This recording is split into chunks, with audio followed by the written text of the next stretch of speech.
Can I ask you both to introduce yourselves first so that the listeners have an understanding? Okay, so who wants to go first? Oh, all right. The newest person in the industry, probably, right? Yeah, very new.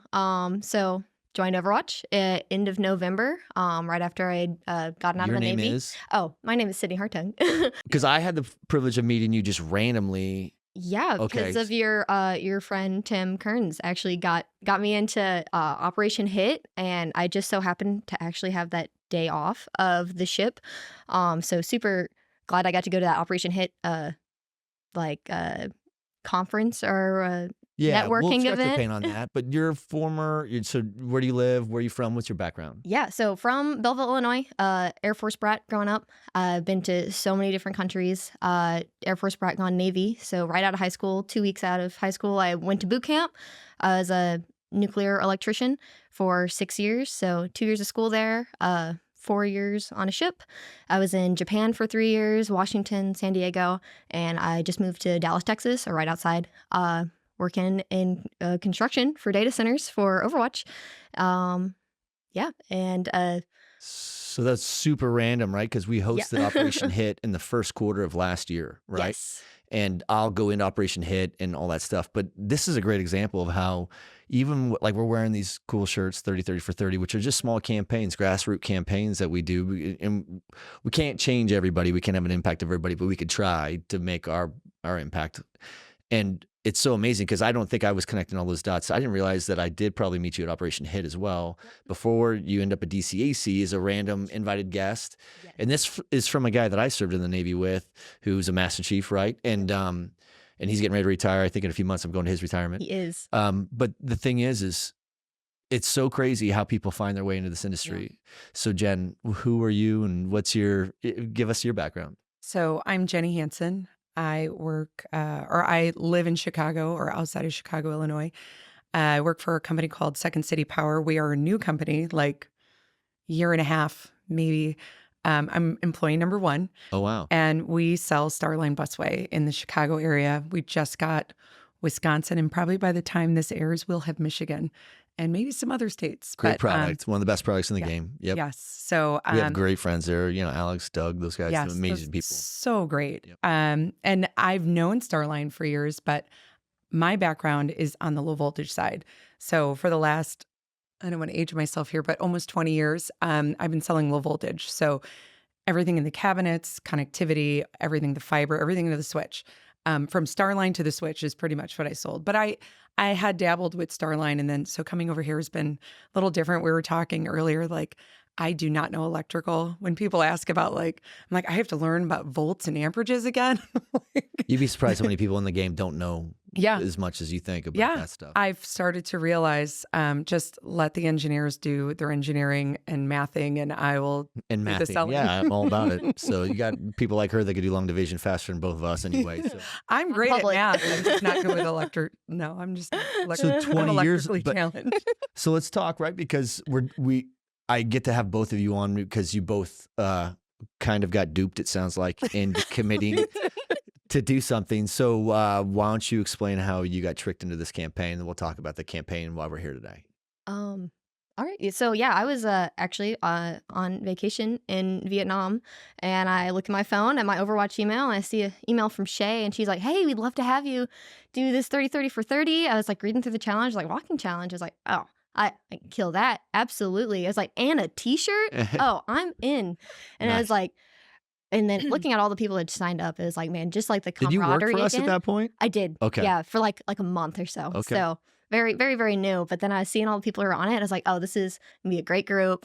I've been looking for something anyways to have some of that like camaraderie anyways to hold me accountable. And I was like, this is perfect. I was like, and it's walking, and I'm about to go walk in this cave for 4 days straight. You're on vacation in Vietnam, just walking all over the country. Yes. So it made you had an inside advantage, right? But yes, off the bat, at least. The back half is a little chiller, but had to think about it, be much more intentional. But yeah, so that's how I got into it, and then I guess finished the 30 days and here I am. So how did Shay explain it? Because you two won, right? So you both are winners, and I think that was one of the gifts was like, hey, if you win, you get a ticket to DCAC for participating. Yeah. And it wasn't really even to raise. We weren't raising money. We were just doing it for trash talking and to build a team of a. I thought there was an element of raising money, though. Because I We remember did. we did a donation we for did, something. Yeah. And I but- think that was one of the things that got me. It went into a nonprofit for sure. Yeah. And that money will be used for scholarships or something like that. But like, it wasn't just about like, it wasn't a lot of money is what I'm saying. Yeah. It was like, hey, put some skin It's in like the game. $25. It was like, For the t-shirt. yeah, it was like, hey, listen, let's do this to raise awareness to people. Right. Mhm. And we did that because, you know, we're in such a kinetic industry and it's blowing up dynamically. Like everybody knows this is the gold rush right now. So we tend to take care of ourselves last sometimes, right? And I'm sure Shay was like, hey, all you have to do is walk 30 minutes out, 30 minutes back for 30 days. Yep. And she put in, so my job is in the field. So I work on the construction field all the time. And she's like, well, we want our field guys to put in their steps too. Like, you're going to do it anyways. And it's like, well, I'm on vacation, but I'm going to do it anyways. So yeah, let's do it. Nice. And then how was it explained to you? It sounds like it was. Oh my gosh. So I saw it on LinkedIn and I kind of breezed through it and I was like, that's not me. So I remember like some of the details, but I just passed through. I liked it, try to bring awareness because I was at DCAC and I really loved the event. So then I'm at PTC and Rob and I were sitting down talking about a project. And then he's like, hey, later we're going to go and jump out of a helicopter. You should come with. And I was like, yeah, no, I don't think so. I'm like, I just went around and got this wellness shot with cayenne pepper. You should go. So you guys sent me a picture later of you guys doing that. And then he's like, we'll do this 30 for 30. And I was like, I think I saw something like that. And I was like, I don't have time. I have 3 kids under the age of 12, a full-time job that I just started. I don't have an hour to dedicate to myself to go and do this. And I won't do something if I can't fully commit. Like my husband and I are the same way. Like if we can't actually finish it, I'm not going to start it. I won't overcommit myself. And he's like, oh, it's just walking. You get to start here in Hawaii and we're looking at the ocean. And I'm like, fine, I'll do it. And then like, he wasn't even going to do it anyways. I know, He had didn't shoulder do it. surgery. I'm like, Yeah. I was duped. But Very smart of him. yeah, Always closing. but I didn't read through. So he literally like sent me the app links. So I didn't read the rules. Didn't read the fine print. Just He's like, Yeah. just do this every day, take a picture and sign or that you walked and then log in this thing. So he sent me the 2 links. So I didn't even see the rules. I'm going to Yeah. get my t-shirt. Yeah. I'll get out to DCAC and we'll all meet and have a good time. And I was just looking for the camaraderie of it, of like doing something with a friend of mine. Nice. Yeah. Let's talk about it then. Let me deconstruct it a little bit for those that didn't follow the LinkedIn posts and don't see maybe some just listen to the podcast and will see us wearing these cool 30 for 30 shirts. But have I shared with you the genesis behind 30 for 30 and where it came from? I don't think so. All right. So some people knew that I had cancer back in the day, right? And when you get that, you appreciate life a little bit differently, right? Especially if they tell you, hey, man, you may not be around in a few years from now. And when that happened, a lot of things in my life changed, right? And I started doing a lot of stuff. Like I started doing a lot of triathlons first, actually. And then I got into like the super Spartans and like I would do a couple trifectas a year. And then I ended up getting into like the Tough Mudders and I got into ultra, right? So I just started doing the ultra runs.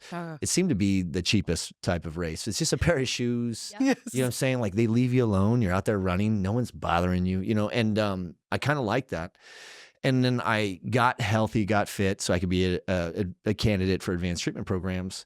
And then at some point, when you make these massive lifestyle changes, you have to learn how to find maintenance habits. Like you got to have some discipline to maintain it.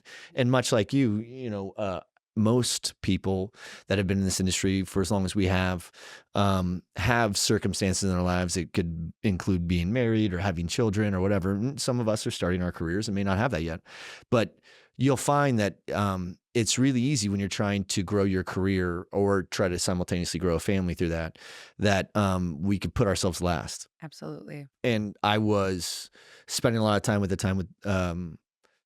I had to jumpstart my own love for something because this industry is not short of bars and happy hours and Yeah. meals and fun, right? Yep. Yeah. So it doesn't take long. You could turn your head to the left 2 months into conference season and be like, how did I gain 12 pounds? Yes. Right. And for me, I was trying to figure out what I can do. And it started by, I needed a spark in the morning to inspire me. Right. And I needed 30 minutes to an hour to listen to podcasts or audiobooks that could educate me. So my currency is inspirational growth. And what I wanted was to feed myself a steady diet of audiobooks or podcasts that would allow me to reinvent myself. Interesting. But the best way to absorb that content was to walk, right? So I would walk for 30 minutes out, listening to a podcast. And it didn't matter how far I walked, didn't matter how fast I walked. I would turn around at 30 minutes and walk back. And over the course of time, I noticed that I would be walking further every time. We were talking about that. Yeah. Yeah. You were. So you Yeah. saw the pattern too. Yes. Yes. Same thing. So the genesis of this podcast was I wanted all of us to put ourselves first again, right? And it's harder for moms, right? Yeah. Because moms there's the reason why when you get on an airplane, and I know that you flew in last night, as did I, and you drove in. But when you get on a plane, they walk through the whole safety brief that we've heard 1,000 times. We ignore it. But one of the most critical parts is put your mask on first before you help others. Yep. And they did that. The whole narrative was really focused on moms, that are going to be like, hey, I'm going to mama bear this. But if you can't give yourself 100%, how are you going to give your kids 100%? How can you give your marriage 100% or your career? Pouring from an empty cup. Yeah. So like, we would run depleted, and I would see it in the strongest leaders on my team, and I felt it and experienced it myself as a professional. And I'm older than you both, but my thing is like it doesn't take long to establish bad habits. It takes seconds to establish bad habits. In fact, it takes forever to establish the hard ones, or the good ones, or the healthy ones. So I think I just woke up and said, I couldn't go from doing all those races and all those triathlons and all those ultras to now I'm nothing. Yep. And I had to start from zero again. And someplace zero is a great place to start from. Jesse Sargent once said on the podcast, when you hit rock bottom, it's a great place to build from, right? And I said, what I'm going to do is I'll just walk for 30 minutes out, 30 minutes back every day for 30 days, and I won't let myself take a day off. And I said, that seems easy. Was it easy? No. You know how many people I talk to about this? And they're like, oh, that's easy. Yeah. I thought the same thing when I signed up. Yeah. I was like, oh, that's easy. How about the people that are like, it's not a big enough challenge? I'm like, doing anything consistently for 30 days is really hard. Yeah. And I did it and I told nobody. Right. So like my head didn't hit the pillow unless I had that 60 minutes in. But simultaneously, I was absorbing so much more content and information that was educational. I felt like I was simultaneously getting healthier, because my distances were going further, which had an output productivity impact on my health. Like I fit into clothes better. It changed my appetite. Like I'd get back, I'm like, maybe I won't eat this now, because I felt like I just had a big win in me, and you can't, when you make a LinkedIn post, you can't articulate that, right? Because you said it best. You're like, I saw that and that ain't for me. And you did it too, because you're like, hey, why don't I just got here and shade school and shit? But like, yeah. I don't know what does that narrative look like? The reason why I wanted you both here as the winners is because whatever you learn from it is the narrative or the construct that we'll use moving forward to inspire other moms and other new emerging professionals to give themselves top priority. Yeah. The permission to make yourself priority. You have to be first. Yeah. And it sounds really counterintuitive, especially to military people. Yes. Because you put the mission and the command first and you put yourself last, right? Duty, honor, country, stuff like that. But if you can't give yourself 100%, how are you going to give anybody else anything after that? And if you can't lead yourself, how do you lead others? So it all starts with us, right? And I think that over the course of the 30 days, without me trying to explain it, because I wasn't very active on that thread, because I don't want things to be about me, right? So I have to stay as distant as I can and let things organically grow. But God, watching that thread just explode and take off on its own, where there was a lot of people that were like, sure, whatever, it's not that hard, I'll try it. And then you saw people struggle through it, and you saw people feed off each other through it. And we created a subculture, right? And I feel like those grassroots subcultures are what drive change. Do you agree? Agree. Oh, absolutely. So if you can, now understanding the construct that I tried to poorly create, because you can't create a narrative around that, like, but I do think that that's something that everyone that participated in it found value in, right? Yes. So walk me through some of the things that you saw that what would you do now going forward to explain it to others? And because we're going to start doing this twice a year. until people just make this Yeah. like, We're it's excited for the next one. Yeah, Like, I'm like, absolutely. we have that Strava one going now that Yeah. Yes. Lee started in. So like, let's talk about that. So let's talk about how these grassroots efforts, people that have been in the industry working on low voltage, people that are just coming out of the military, getting in the game, and people like me that have been in the game since got almost the genesis. I got out in 2000 in the military, which is close to when this industry was really beginning to emerge. yeah. And I've spent my whole life here getting to watch it grow. And I spent a lot of that time too, putting myself last. Mhm. Right. And then I found how effective I was when I took care of myself and gave myself priority. And I want to know what you've learned from it through the optics of single women, married women, mothers, and everybody else that's listening. Right. Because I'd like to see the 30-30 for 30 double until it just continuously grows till it has an infectious impact on everyone within our system. Because it does change lives. It's changed my life, 30-30 for 30. Whenever I run into people and they are struggling, the first thing I do is say, start something consistently for 30 days. And it has to be something health related. Because when you're walking, yes, you think that you're doing your body, but you're really you're exercising your mind. Mm-hmm. So where do you have, like, what do you want to share? You know, I know that I saw a lot of exchanges. So there's a lot of passion in there. So what do you think? What would you explain? I mean, what did you learn from it? You want to go first? Sure, I'll go first. Well, it didn't hurt being in Hawaii getting started. I would say the last year the last year was kind of a tumultuous year. I quit my job on a whim, literally for health reasons. I did not take enough time for myself. I didn't have enough time for my family. I'm one of those people that when you talk to me about something, I make an action item, whether it's my job or not. So I had a lot on me at the time. And so I literally quit my job. I got 9 job offers. I talked to these guys and it was like, this is something where I can still get paid the same, but I could be around my kids more and I could still be effective at both. Which is crazy to be in my 40s and make that decision. As my husband's a teacher, I'm the breadwinner. So Sure. to make that last minute decision was it was a crazy year. And I'm like, I don't even know these guys. So we make it out to PTC. And so those first couple of days walking on the beach was like, that did a lot for me personally. That's why we started it there. For my mind, for my body, my soul. Like I really needed that time. And I really had a lot of thoughts about what looking over the last year and what kind of made myself, my own goals in my mind of what I wanted to do just overall in my life, in business, with my family.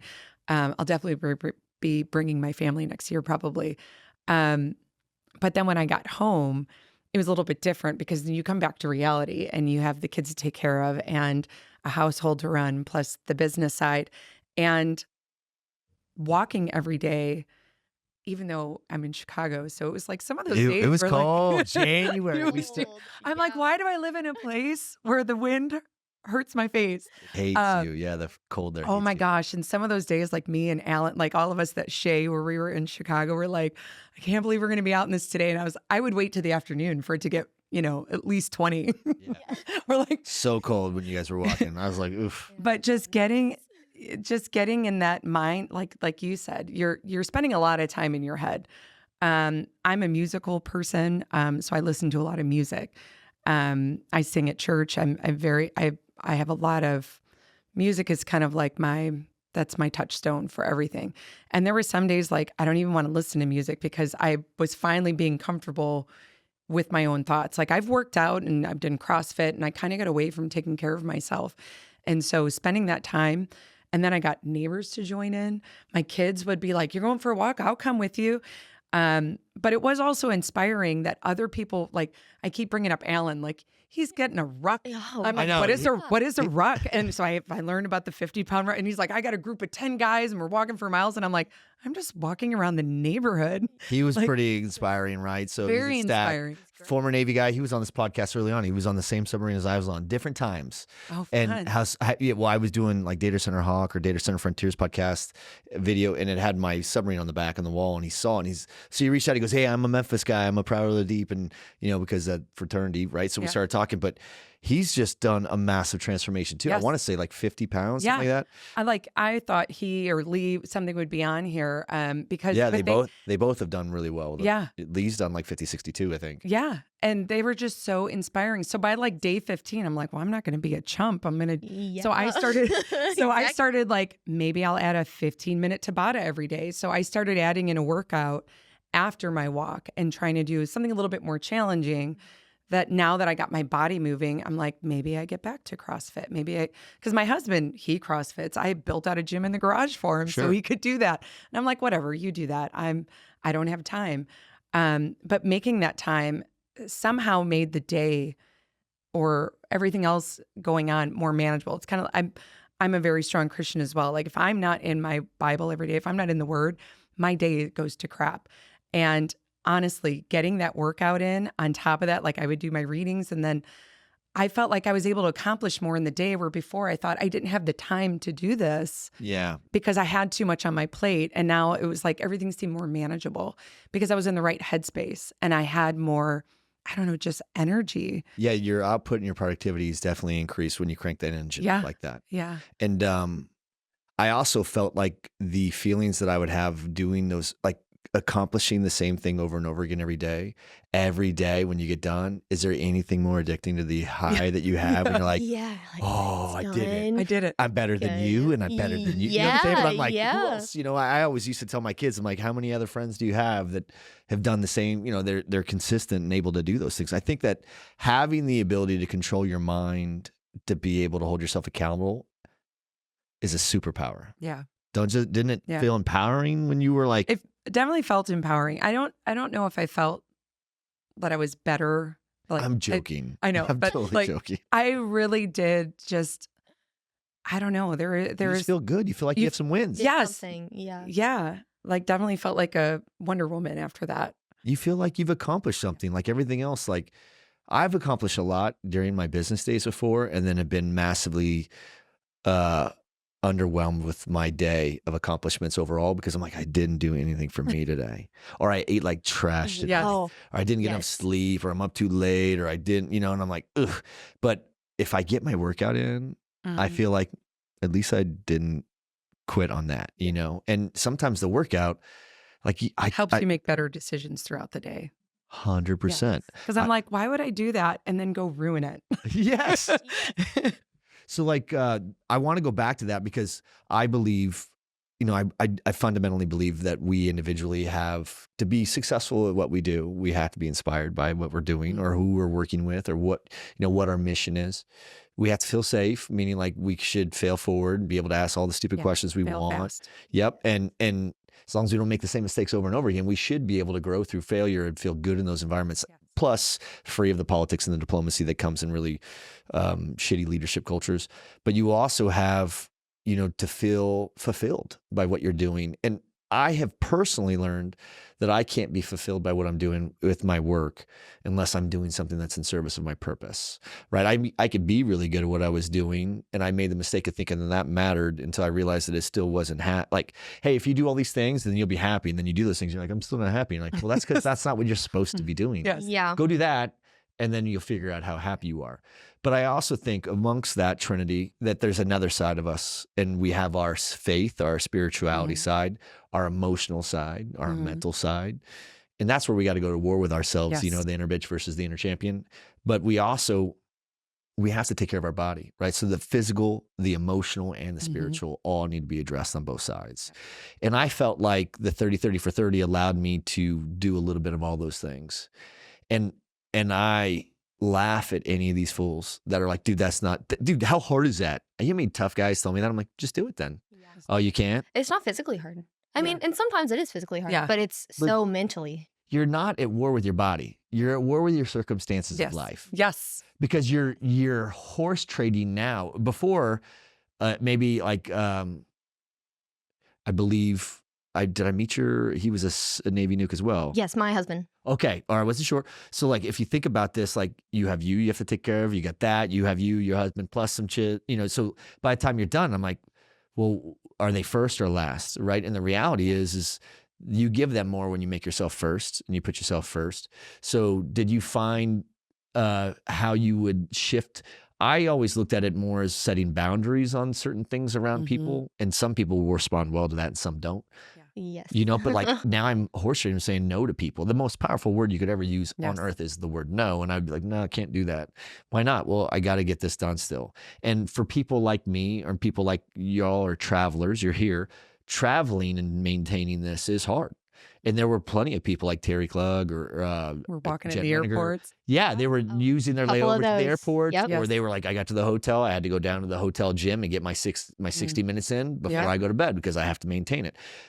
That's a decision where you're at war with the circumstance of your life. It's not walking 60 minutes. Mm-mm. It is stopping and making yourself a priority for 60 minutes is the hardest battle. Not prioritizing your schedule, but scheduling your priorities. Like, Yeah, and I felt like, look, if it's music is a drug. I love Yes. music. It's infectious as well. It releases beginning on which frequencies you're at. It has all kinds of psychological effects. Love that you know that. Of course, I listen to all kinds of very specific frequencies before I go to bed every night. If I'm on an airplane with a headset on, I'm not listening to music, and I'm probably not listening. I don't listen to as many podcasts as I used to, but I do have certain frequencies or like trip hop or something like that running where scientifically it's proven that those frequencies allow me to do certain things, right? And I have more creative thought. And I think that people that learn how to biohack themselves a little bit, have really started pulling on that thread a little bit more. And there's almost like an awakening. Do you feel like there's people Yes. becoming more aware Yes. of yes. all the stupid shit around us, from the foods that we eat to the things that are propaganda that we have to eat? Like we're aware of the things and how they have a negative impact on our body, Yep. our spirituality or our mental health or our psychology, right? And those are the three things that we focus on most. Walking made me focus on me, and I would walk. Like I drive now with no music, and I walk now with no music because I'm normally at war with myself the whole time. There's always something that I'm trying to get out of, and I have to be like, no, you're gonna, but it's until you can go to war with yourself every day like that, you're gonna lose those battles. And a lot of people don't realize that they're in those wars and they're losing them all day, every day right now. The 30-30 for 30 hopefully was, I always tell people when they're struggling, I'm like, before you make a job change, people that'll call and be like, screw this place. I'm like, it's not the place. Yeah. It won't matter. It's not the Yeah. place. Like if you're not happy with you, Yeah. then no company's going to make you happy. Right. So did you, well, I want to hear your story too. And then I want to, like, as you can see, I'm fascinated about this stuff. And this is the part of our industry that I also love the most. At DCAC this year, which you got to come for the first year, Yes. 1/3 of it was based on power. 1/3 was based on the industry, and 1/3 was based on us. And I just did this huge podcast series, and I'm in the middle of it. So there's a lot of really powerful people coming on this podcast series after that are luminaries of this industry, that has started this industry. Founders of CyrusOne, founders of Digital Realty Trust, plus there's the other hyperscalers. And everything's focused on power. But really, I'm talking about human power now, right? Empowering us. And we can't do more for this industry unless we do more for ourselves. I don't expect these companies to slow down and really invest into their workforce. In fact, I think it's going to be quite the opposite. And that's going to be okay because it's going to change industry. You'll see incubator labor companies that are serving companies on demand, right? Staff augmentation will be a primary standard because we won't have the ability. You're going to be ripping out and replacing people every 2 to 3 years, just like you would a worn out piece of equipment on your machine. And then you're going to lose 3 to 6 months of output and productivity as a byproduct of ripping out and replacing those people so much. So it's easier to have a standard model around that. That means companies like me that only deal with the primary line of business I use to generate revenue as a human being. So I have to invest more into that. Doesn't mean I get it right all the time. But I have a duty and responsibility to be more knowledgeable, more aware of these things. And I think that this podcast means that the three of us agree, right? Because you both won because you really jumped into this and started feeling the value out of it, at least from the optics of the outside looking in, right? And still do. I mean, the group chat's still like active, Yep. which is great. And that's why we started like the second Strava challenge, which is we're all working towards 1,000 miles now, like Yes. How collectively. cool is that? Yeah, we're Very halfway cool. there. But We are. So let's keep talking about that because I think it's like a snowball, right? It just needs a spark. Yep. And I hope that the 30-30 for 30, it's not a silver bullet. It's just a spark. And it's already led to a lot of other things. I want to hear how it impacted you. And then we'll eventually get to where it's at now, right? Because we know we're doing this again. We're going to be doing it again before DCAC. There'll probably be something around DCAC with it. but it's already started off branching into a whole nother, it's morphed already, right? So what about you? So you got into it, and when you got out of Vietnam and had to start doing it, was it a little bit harder? Oh, way harder because as soon as I left, so we did Vietnam, Cambodia, super, very, very easy because I'm with my husband and with my friends. We're walking everywhere, so super easy. Halfway through, I moved. So I moved from California to Texas like 2 days after we got back. I brought both my dogs. I left my husband in San Diego, so it's just me and this new house with this new job. So it was I'm so grateful that we had it because like You had a community. I had a community, right? We're all talking, we're all doing the same thing. And like you, I don't walk with music. I just walk to think and like decompress. And I like a lot of structure from the military, right? Yeah. Even though there's a lot of not structure in the military. But but I like the structure of it, and it was easy for me to like have a time just for myself and my dogs because they love to walk too. And I can just categorize everything and then get feel like my life was together after that hour that day. And I could move forward with the next day or go to bed. So your routines were to do it in the morning, and yours were in the afternoon when it got warmer? It depended on the weather, actually. Mine was weather dependent. Like now it's the morning for me because but if it was It's a win. yeah, as soon I have to get it done in the morning. But if it's depending on the weather, if it was snowing or if it was Oof. really cold, it'd have to be in the middle of the day over lunch or something, or before I went to bed. There were some nights where like I text, it's like it's midnight, but I just got it done. I had a couple Yeah. of So those that one too. time I had the migraine and I was like, Yes. I got up and I was like, it's not too terrible. And I have an ice pack in my head anyways. Might as well go walk outside. And that's what I did. And I walked it off with my migraine with It's the walk. amazing what it does to jumpstart your immunity system, and it does. I mean, I'm not a scientist when it comes to these things, but I listen to enough podcasts that even if only 75% of the stuff that I'm listening to is accurate, I mean, there's a lot of science that proves that when you jumpstart your day by getting the machine running, it profoundly protects you throughout the rest of the day, and it shields your psychology from making further bad decisions, right? So like you don't get done doing this and be like, let's go eat a cheeseburger. No. Yeah. You don't. Your Not at body's all. like, not today, because your Yeah. body will tell you like that's not what you need, right? But when you were doing it, what were you learning about anything? Because at first you thought it was going to be really simple. I did, yeah. I was like, oh, walking. I was like, I was a runner in high school, and I was always into physical fitness, like in the Navy, like top PT scores, Sure. like, all that kind of stuff. So I was like, oh, walk an hour, super easy. We walk all day on vacation, also easy. But coming home and like after work, it's like, well, it's getting dark out, and it's like, well, I need Easy to to make do an all these excuse. other things. Yeah, absolutely. And love my dogs. They always go to the door and like, come on, we gotta go. And then I look in the group chat and everyone's posting their pictures, like, all right, Yeah. gotta go. And then I go and it's like, wow, I just feel so much better. It's like I feel like my life is organized. Like, even though everything's brand new and I have no idea what I'm doing, like I feel like I know what I'm doing now, and I can go to bed feeling like accomplished with something, and then Yeah. on sleep I well. remember the first time I came off of it, because I tend to try to do things like that all the time, and but sometimes I'll be like, hey, I'm going to take 2 weeks off, and I'll try something else. Like I'm in a 30-day jump rope thing right now. It sounds really lame. I just bought 2 more jump ropes, right? Because I'm like, man, you could hurt yourself with a jump rope. I'm Yes, like, you this one's can. too heavy. This one's too long, so, but I read something that like the calves are basically the second heart. So They're pumped. yeah. So I'm trying That's why I to, do trampoline. yeah, I had no idea. It's so good for you. Mhm. Trampoline is so good for you. Yep. I'm not quite there yet because I'm not ready to see myself on a trampoline. You don't have to mirror. You don't have to look at Listen, yourself. Listen, man, I just don't think that's what guys like me are supposed to be doing. I don't know. Maybe I'll get leeches or something. I'll do some bloodletting. Mine literally sits in my living room, and I learned about that and that how moving your body and jumping on a trampoline, not only does it help with your Blood circulation, circulation. It's incredible. but it'll physically change your mood. Yeah. So when I'm like through meetings, I'm like, I just need a break. I'll go and jump for like 5 minutes. So I told my 5 kids minutes that is harder than it it's sounds. harder than it sounds. I had to Yes. work up to that.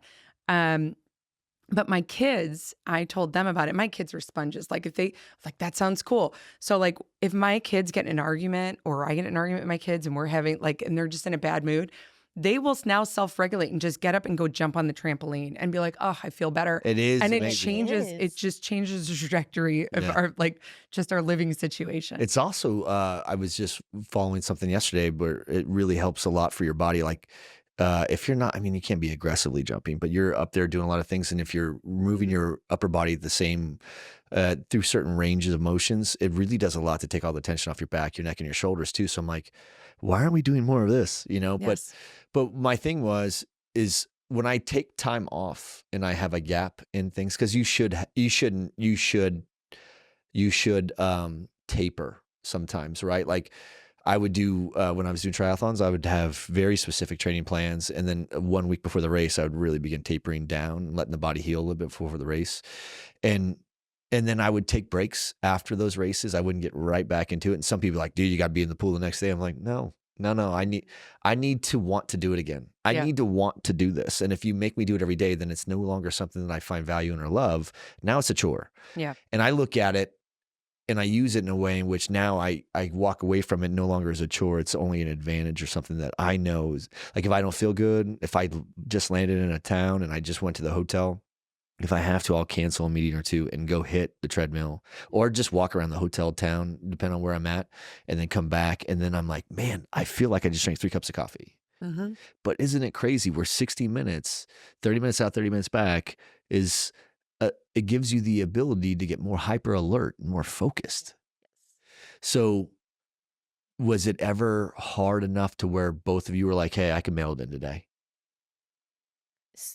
Some days you definitely want to. You're like, it's like, what's missing one day, right? Or Well, that day that you finally take a break and you taper off, when you go to bed, you won't sleep that well that night. You're going to lay there and be like, I should what have a done it. loser. You know what I'm saying? Done Like, it. Yeah. I should have got up, you know, like, but there are plenty of times where I've had to lay in bed and be like, I'm not really a chunky monkey. I did it for 30 straight days. I deserve a couple of days off. And then I'm gonna get back to it after, you know, like I'll give myself, just like if I'm angry, I'm like, I get 10 minutes. If I want to flip a table, I could do whatever I want. I'm gonna give myself 10 minutes, and after that, I won't be a bitch anymore. I'll start Wow. managing. You know what I'm saying? Yeah, I'll for get sure. I'll get over Does that it. make sense? Yes. Yes. I'll just get with the program. But like, you're allowed to go through that. I think when you do like 30 for 30 is a good way to where you can regulate on and then take an off cycle and then find something else. It sounds like you were adding things to your cycle the whole way through. Were you adding things to yours too? Yeah, I'm doing HIIT, like workouts, like Okay. every day, and then like 5 Were you when we were doing this too? I was like, oh, I should start making it running or doing, and I didn't really so much. I started adding reading to it. Yeah. It's like I need to Well, do some mental. I saw it on the thread, the 30 for 30. Yes, Yeah. I saw that and I was like, I'm gonna do that, and then I started reading. So I don't know who presented that or who suggested it, but the new 30 for 30 idea was the 30 minutes walking, 30 minutes back with 30 minutes of reading. Mm-hmm. Yes. And I think that that's probably not bad. I mean, I was listening to a lot of podcasts, so I was consuming a lot of data, but reading is, maybe it should be journaling for 30 minutes instead of reading. I think manifestation is real, right? I read Yep. enough stuff. I believe that you can write things down enough. And if you can't write it well enough, then you haven't thought it well enough anyway, right? So I think journaling should be the 30 for 30. But reading's great. Yeah. But I mean, who likes to read these days? I just stop. I'm not. Just Yeah. listen to it. I'm not really great with reading or You have like your kids are too young for you to be able to afford the luxury of reading. to sit down and be not interrupted. They have to be at school, and then you know what I mean. Yeah. So, and then the summer's difficult because my husband's teacher, so they're all home, Oh, wow. and it's like that's when I'm least at home because I'm You're like, traveling. the Like, I most, gotta yeah. go. Gotta be I'm like, productive. I'm out. Yeah. Everybody's there. I'm like, I'll see you guys later. Yeah. But I even my Bible reading, I have my app read to me because I just consume better when it's a It's a conversation. 2 for 1. You can do it while we're driving. You know what I'm Yes. saying? Like, Yep. I just got to get it in the ear hole. Yes. You know what I'm saying? And it doesn't matter what I'm doing when I'm doing it, but I've learned that walking is a great way. Have you ever just gone and listened to something while walking and we're like, that's exactly what I needed to hear today? Yes. Yes, absolutely. I'm driving too. Like listen to podcasts. Oh, absolutely. I was like, this is good. I'm feeling pumped. And then come away feeling pumped. It's like, I got to go take on the day or take on whatever challenge that I was like kind of putting off because I was like, it's going to be too hard to start. And it's like, no, you just got to start it and then you'll keep going. Mhm. Well, knowing that it was trivialized by everybody before we did it. You guys didn't even take it serious, really. It was just like, sure. So no one really understood the magnitude, but we did intentionally roll it out around PTC. my thing is this, knowing that none of us really took it serious and then signing up thinking it wouldn't be that hard and then realizing about halfway Yeah. through, like, hey, this is doing anything for 30 days is hard. Mhm. What was the reward that you found? What did you gain at the end of this? Did you find that you've arrived at a level where it maybe had an impact on your confidence? Like I could tell that it changes. Like I got to go do it again too because I'm like, I just went to Miami last week to some power conference and I had a pair of white pants which you only wear in the summertime. I'm like, I'm still in my wintertime outfit. I have to get my summertime body to be able to wear those pants type of thing. But I'm like, I need to do that again. But I do know that I could. It is kind of a silver bullet if you want to go walk. I lose weight every time I do this because it changes my eating habits, right? So I'm like, I'm going to go do that because I know I'm guaranteed to go probably, drop a size or two and make it a little bit easier. So did you find any rewards out of this? It doesn't have to be physically. It could be spiritually. It could be emotionally. Did you find confidence? Like what did you gain? I think it's just kept my schedule like on. The routine. Yeah, just the routine. I was definitely like wanting a routine, like coming back, moving cross country again, and like tired of moving. I was like ready for a routine where I can go to bed, wake up at the same time, and like know what I need to get done. And it's like this let me have that organization, and it's like it's my constant kind of thing. And I'm still doing it. Like my dogs will not let me stop. I love doing it. My work actually did a walking challenge almost directly after. So, Oh, really? yep. So it was like a step challenge. So I was like, well, now I have to go win that. So got people at work in doing it. So we did a walking challenge again. And yeah, now we're still doing it with the Strava. And it's great. I love hearing how one little idea could trickle into having a little bit of a bigger impact. And just imagine every year when we do it, how much bigger of an impact it'll be. Like I kind of look at DCAC. When I started that conference, it was tiny. I mean, it's not the biggest conference in the game anyway right now, but we never wanted to be. We just wanted to have the biggest impact, right? And it just kind of grew organically over the course of time. And I bet you next year we'll have, like we were talking about capping it at 1,200, right?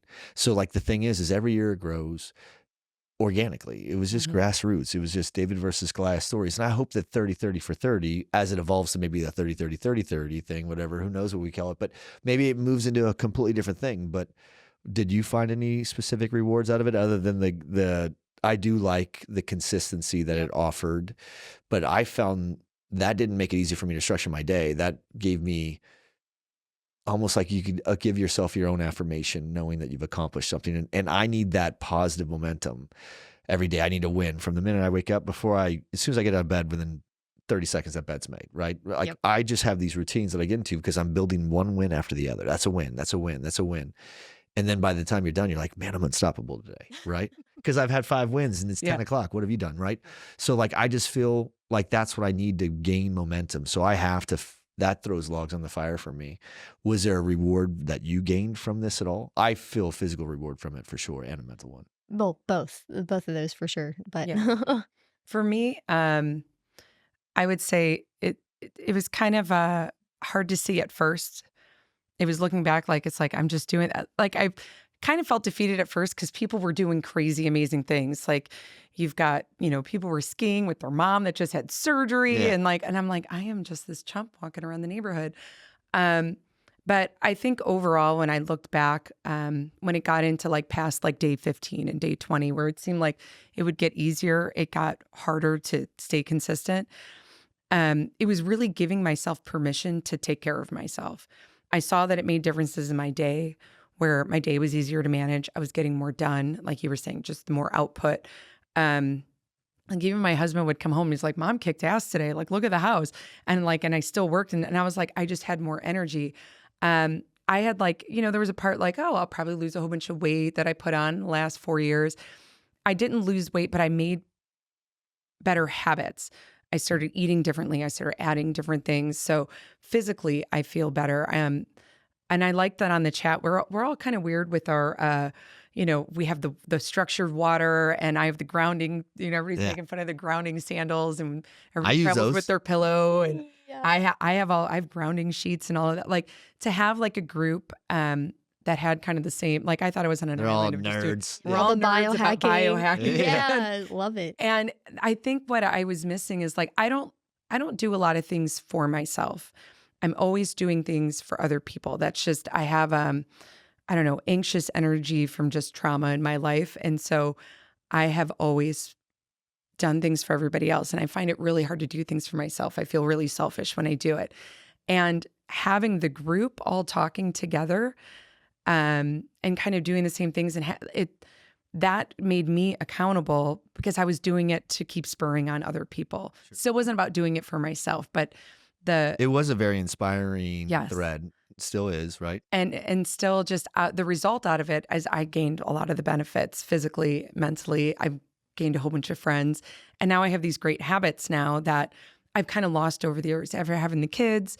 And then I had 5 years of just tirelessly working and driving myself to the ground. It was kind of like reintroducing myself to myself and like a rebuild. And I was always kind of doing that, but I was half-assed doing it. I was doing a little bit here.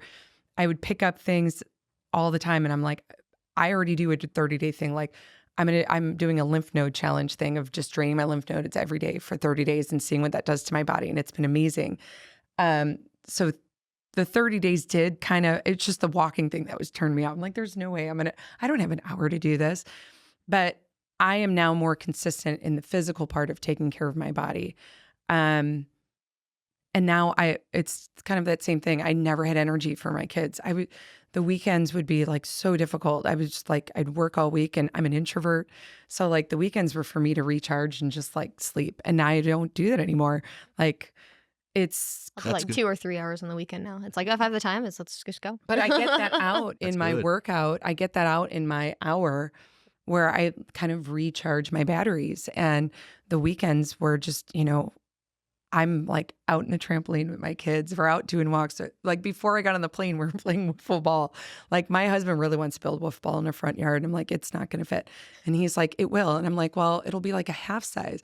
But like we're like constantly active now and doing things where before I'd be like, hun, go play out with the kids and I'm going to sit and watch TV. I'll watch Friends over and over again until probably the day I die. And I've watched less of it this year, I can tell you that, because I'm more active, just having that consistency and I don't know, just loving myself a little bit more. That's it. And the group, just not wanting to let them down, because there was probably somebody else that was feeling like I was, and they got off their butt because I got off my butt. Like, it was feeding off of each other. Yeah. There were days that I look, man, I mean, everybody, it doesn't matter who you are or what you're doing. That's the beauty about pressure. It is indifferent to gender or age or race or any of those things. Like, and we all battle it, right? So like, I remember sitting here a few times going, hey man, I put a lot on the board this week with other things, or maybe I did a lot of extra shit on the other day. So maybe I kind of averaged it out. And then I'd be like, no, I have to still get my butt moving, right? And it all ties back to, for me too, it's very driven by others. Like I do think that people that are high empaths, typically, I'm not a psychologist, but in the things that I've read, the people pleasing elements that empaths tend to have come from trauma. Mm-hmm.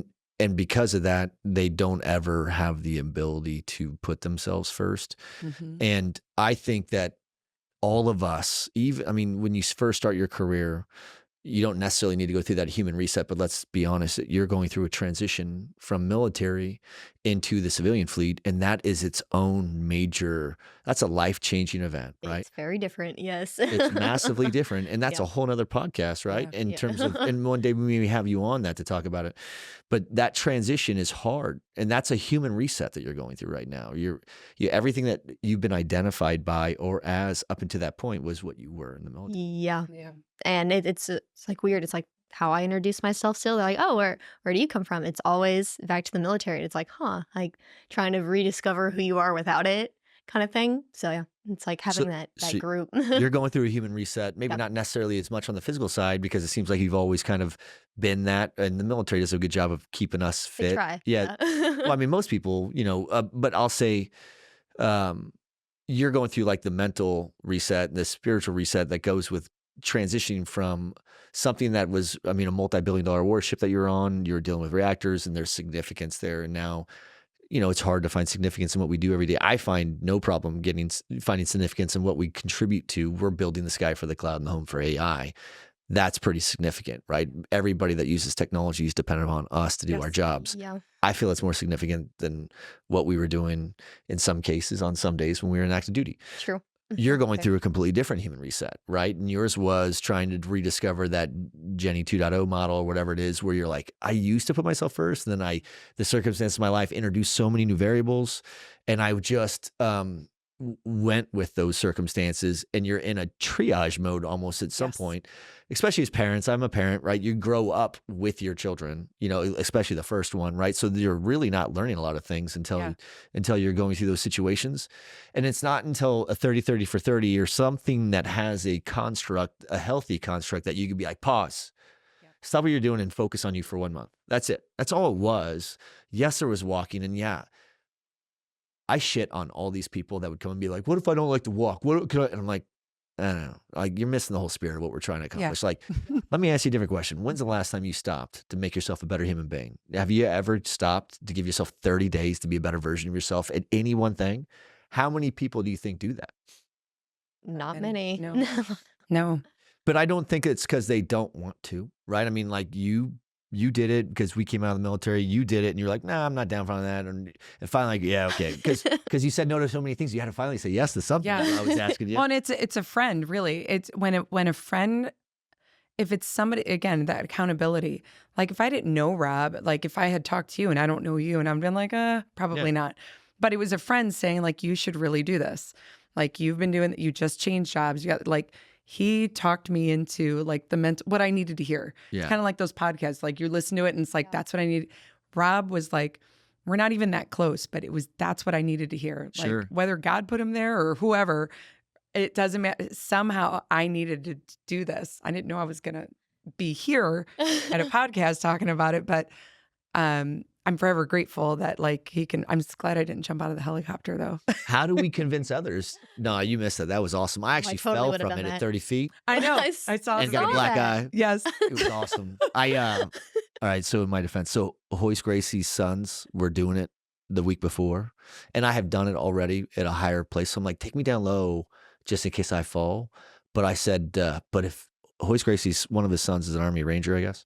So I was like, look, if an Army guy could do it, no doubt a Navy guy could do it, right? Totally. So, and I didn't do it. I fell right on my face from What 30 were feet. you trying to do? Like a Do pull-up? pull-ups from it. Yeah. You were from- going to do a pull-up. That makes Of sense. course. Hey, you That know, was like, I saw it and I was like, what was he trying to do? Hoist knew what it was because he liked my post because he knew exactly what I was trying to do. Because Steve, who owns Trident Adventures, was like, "This is what happens when Navy guys try to do the same thing as your Army son." Oh my So, gosh. but his sons were doing pull-ups from it. I can do it. I just didn't. I mean, I can do pull-ups. I didn't train for a 2x4 type of thing to fall onto, to where I was like, oh, it was harder to get my hands around that. Yeah. So I just fell, but it was pretty funny. I tried to. So do you have a 2x4 pull-up bar right now? I'm training for PTC Ready? 25. Ready. Yeah, I'm ready. But that event was fun, right? And you were like, I don't want any action on that, but I'll take the other side and I'll do the walk thing. And That seemed like it was going to be the easier challenge. you're less likely to get a black eye doing Oh, I'd that. love to do both. I think the human reset, though, is real for all of us. Yep. And it just takes a spark. I think some people are lost, or they don't know how they got to where they're at. Yes. And you can't get ahead in life when you're struggling to get even because the circumstances just dump shit on you left, right, and center. And It never stops either. yeah, and it doesn't ever, what is Bruce Lee? He said, you don't pray for an easy life, you pray to be strong enough to endure a hard one, right? And I'm like, it's true. That's exactly how it doesn't stop. It doesn't get easier. You just work out, or you do something to improve your mind, your body, your soul, your spirit. And if you do those things, then everything tends to take care of itself downstream of that, right? Yeah. And if you could do it first thing in the morning, then you're more likely to set you up to have, and I think that there's more awareness for these things. Like, I didn't have any of that superstructure. No one was like, Kirk, go do this for 30. I just woke up because I arrived at a part where I was not happy with myself. Yep. And I learned that I was irritable with everybody else around me too. And no matter how, Common denominator was you. not everybody. If I was a teacher and everybody was getting an F, maybe I'm a bad teacher, right? So, Yes. Yes. and I'm like, you're an F, you're an F. And finally I was Yeah. like, God, I got to get my shit on lockdown. But that's awareness too. Yeah. Right? I think there's a lot of awareness that comes. And I wanted to get healthier and fit. But I also know that no matter how good I could champion through those journeys and roll those rocks uphill on my own, I'm never as good as when I do it with others. And I like to surround myself and immerse myself with people that believe in what I believe in and think what I think. And I surround myself. You know what it is I could always tell how much people love themselves, because you said it best earlier. Like I was allowed to love myself again. Yeah, giving yourself permission. Yeah, and that's it. You can look at somebody and you can tell how much they love themselves by how well they take care of themselves, right? And it's sometimes subjective, but the reality is truth, right? And if we all grew up with some constructs that society has defined for us as daughters or moms or brothers and sons and fathers, husbands, whatever. And those are the things that we try to apply to. And then sometimes we realize either that's not enough or that's not right. Right. And I think that if we can get enough people that are willing to be like, sure, I'll do it. Because like right now it's on a whim, right? It's like people are like, "Fuck, I know that person, I'll do it. I'm friends with you, so I'll do it. 'Cause I don't want to say no all the time." But how do we say something and what could I have said? Now we know that it was worth it. Now we know that it was not as easy as we thought, that it was a right challenge because it focused on challenging us, not just physically, but emotionally and spiritually as well. We had to hold ourselves accountable, and that we knew that when we were done with accomplishing something for 30 straight days, that's something that not a lot of people can say that they did that month, right? How many people did you know that were like, I did this real thing, no matter what it was. I ate beets for 30 straight days. I don't care. But like how many people have even that? I don't know if I could find beets in every market I fly into. You know what I'm saying? Like True. It's hard when you travel to stay consistent with the eating right, the sleeping right, and the workout right. And that's why like Jen Reniger was like, she had to go to like Portugal or something like that. She's like overseas, remember? And she's like, yeah, I had to land before I went to my dinners. I had to go do my walks first, and I had to come back. And she was relentless, and she was putting into it. And then she, like other people, just kind of stuck with it and iterated from it. So 30-30 for 30 was the spark. It wasn't the silver bullet. And then she used that as the genesis to launch into new shit, right? I want, before we go into how this is already morphed, what could I have said and how could I have said it? What was the right vehicle? Was it a LinkedIn post? Was it a podcast commercial? Was it like to get people to be like, yeah, I want to be a part of that. I want to go reinvent myself. I want a human reset. What could I have said that would have got you to do it, even if you didn't know Rob? And if you don't know the answer, then you need to be thinking about those things, because it's the chorus that sounds low. They sing way louder than the soloist. Yeah. Right. So if you have Kirk O'Fell, and there's nothing, that's the Kirk O'Fell show, by the way, everything is built on a team of incredible people around me. But how could we have created a message that would have inspired you to come be a part of something that would have allowed you to jumpstart a whole new version of yourself? But I think there's different vehicles for everybody, because what would speak to one person, like you said, it's not a silver bullet. Like LinkedIn post was good enough for some people because, either they already knew you or that's the way that they communicate through social media. But it's kind of like our whole industry. Everybody came into the industry a different way, and everybody's vehicle was different. So I think there's not going to be one good way to roll it out. I think it just has to be those natural, different opportunities organic growth that come up. Because you can come up with like, we can do this and we'll probably get a whole bunch of people, but that's not going to work for We were going to say like, listen, we'll give you discounts for DCAC if you go do this. Yeah. Like I'm literally like, look, I'll lower the cost for you to attend this conference if you spend 30 days getting yourself healthy before you come. But even so, those people have to want to do it. Like, so my dad's 35 years sober. He's been in AA. He pigeons people or just 12 steps people, and he has a lot of pigeons. And if you know what any of that means, but he's like, there's never any time that I can help anybody until they want to help themselves. So he's like, I can talk to them till I'm blue in the face. We can have people meet with them. We can send them pamphlets. You can do whatever. But that's a good point. Everybody needs to be spoken to in a different way, and then they have to want to do it. So even if you give a discount, like I knew that there was a discount, and I'm like, but that's not for me. I'm like, I would never win that, or I would never participate in that because I'm not I don't walk. So like everybody has my way was having a friend. I needed someone that I knew, because that for me, the introvert in me, and like that's what I need. Where for somebody else, She it's, just started. She's like, I can't say no. Yeah. I just got this job. I just got this job. And I Maybe just a little moved bit of across that. the country. Maybe Yeah. that, but mostly the t-shirt. And it's, like her and I were like, we'll do anything for a t-shirt. Yeah. But then there's some people that probably like got in it because they knew somebody or were just like, hey, this is cool. Like I think everybody probably has a different story. So I think you would just need to keep doing different avenues. Like this podcast is probably going to get a whole bunch of different people. Yeah, there's a lot more people to relate to you than me. That are going to be, well, just hearing the reason why. Like I'm also a person that I need to know why. Why are we doing this? Like what is the reason? I need the backstory. I need to know why when I jump on the trampoline, like what it's actually going to do. And then I will actually do it more often and be more concerted, have a more concerted effort because I know why I'm doing it. I need the why. Yeah. It's all about that for me too. Yeah. Yeah. And even if you like frame it like that, it's like, are you ready to commit to something for 30 days? Do you want a team that's going to hold you accountable to do that? Well, join our challenge. Like I guess on a LinkedIn post, when I went back and saw it, it was like, oh, okay. I was like, why after didn't I started do it, this? yeah, right. After I like read through it, it was like, oh, okay.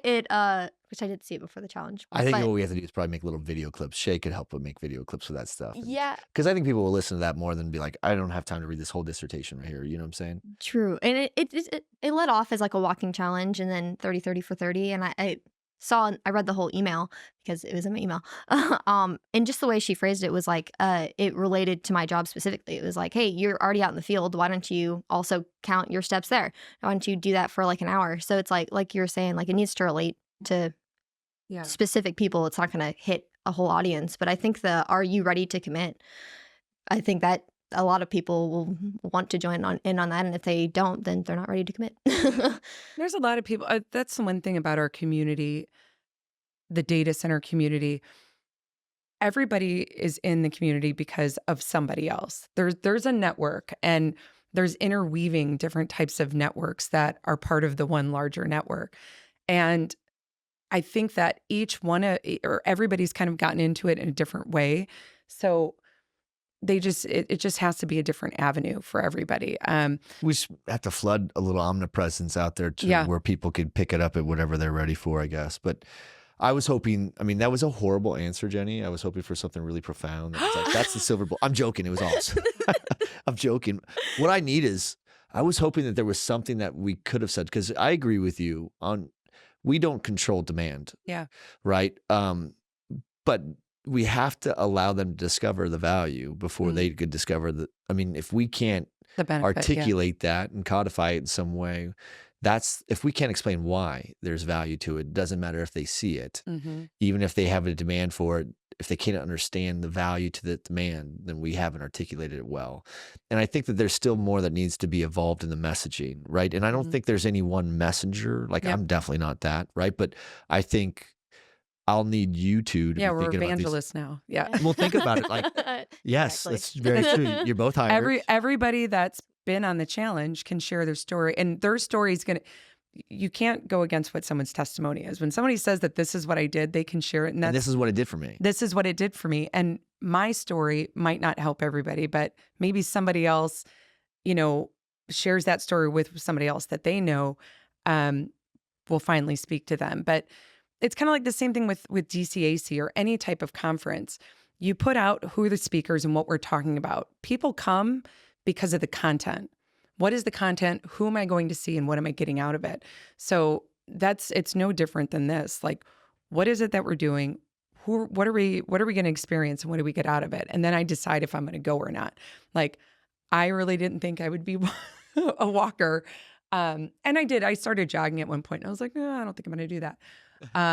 Walking's good for your body. Walking was good. Walking's fast. It's fantastic for you. Yes. Yeah. I walk all the time. I just think it's the best way to maintain your health. I walk as much as I can. It's just the pace I walk at, which helps define, my stuff. But I do think that it's just something simple to change the way that you view things. And then once you change that physical challenge changed the way that you viewed things, and that shifted the optics in how you viewed everything.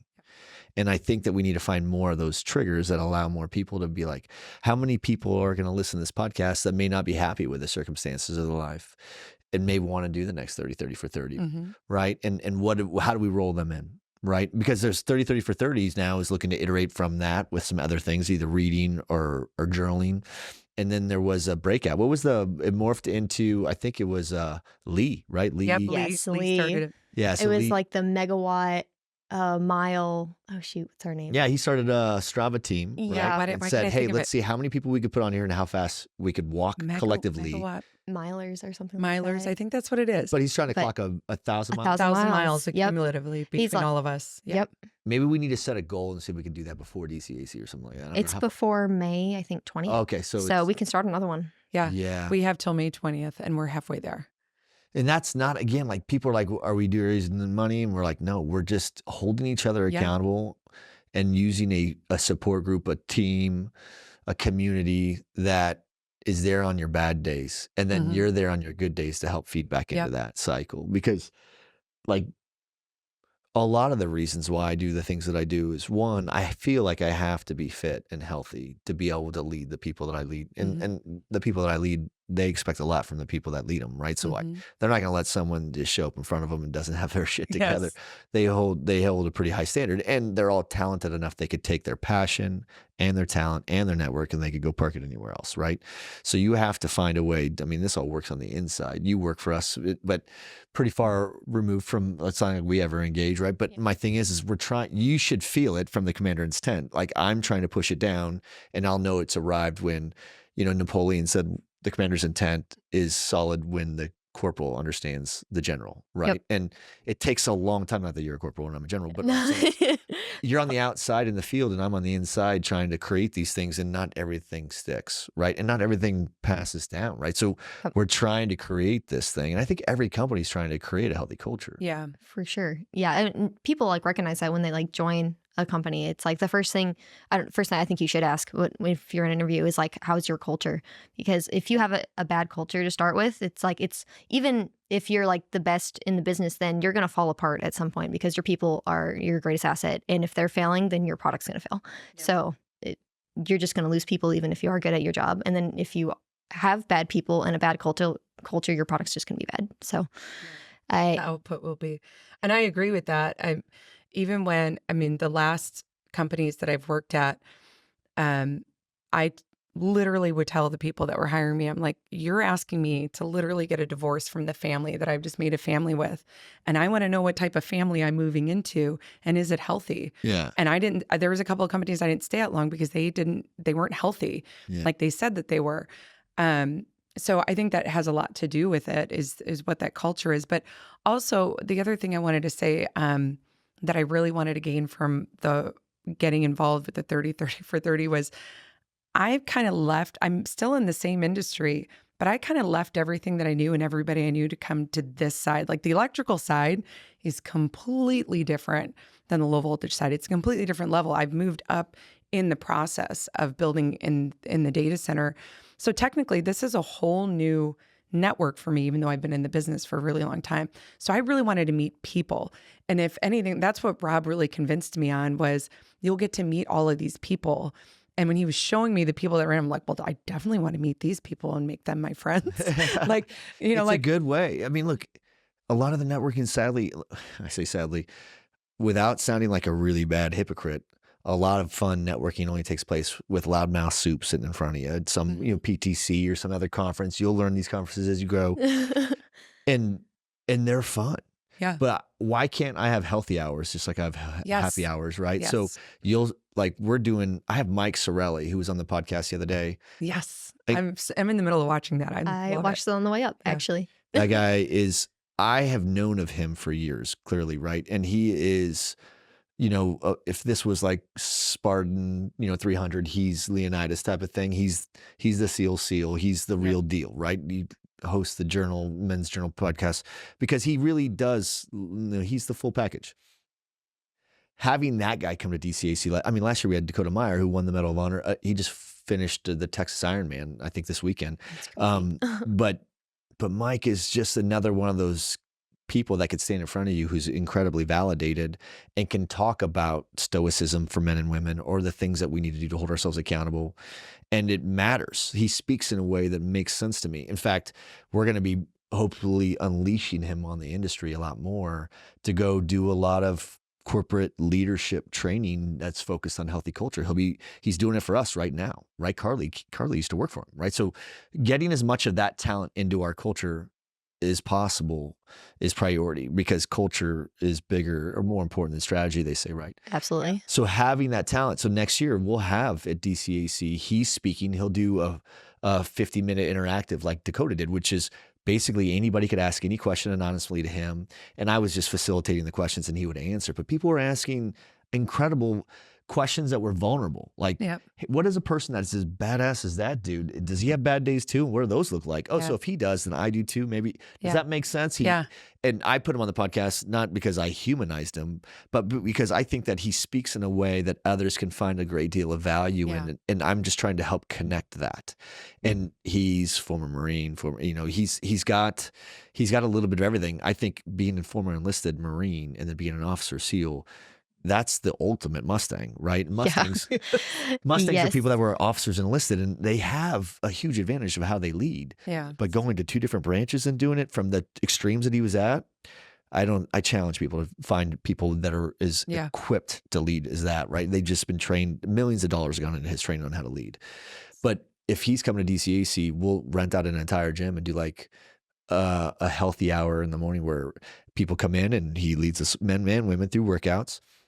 It'll probably be limited to how much love that. space. That's Yeah. awesome. But I want to have as many healthy hours at DCAC this year as I have happy hours. Yeah. Right. So there'll be a fitness event or a health coach led event every day, just like every evening there'll be parties. Look, I love to party. Like Yeah. it is so much fun. Yeah. I have got to have all the fun that this industry has to offer. We should love what we do. This industry is the Wild Wild West. It's like our family. Again, it's like going to a family party and you're seeing all your friends. Yeah. It's like going to a high school reunion and you get to hang You're out all with everybody growing and your talk careers about your together. glory days Yeah. and you get to talk about that one time when this happened. And that's what's so great about it. And then you add on to those stories.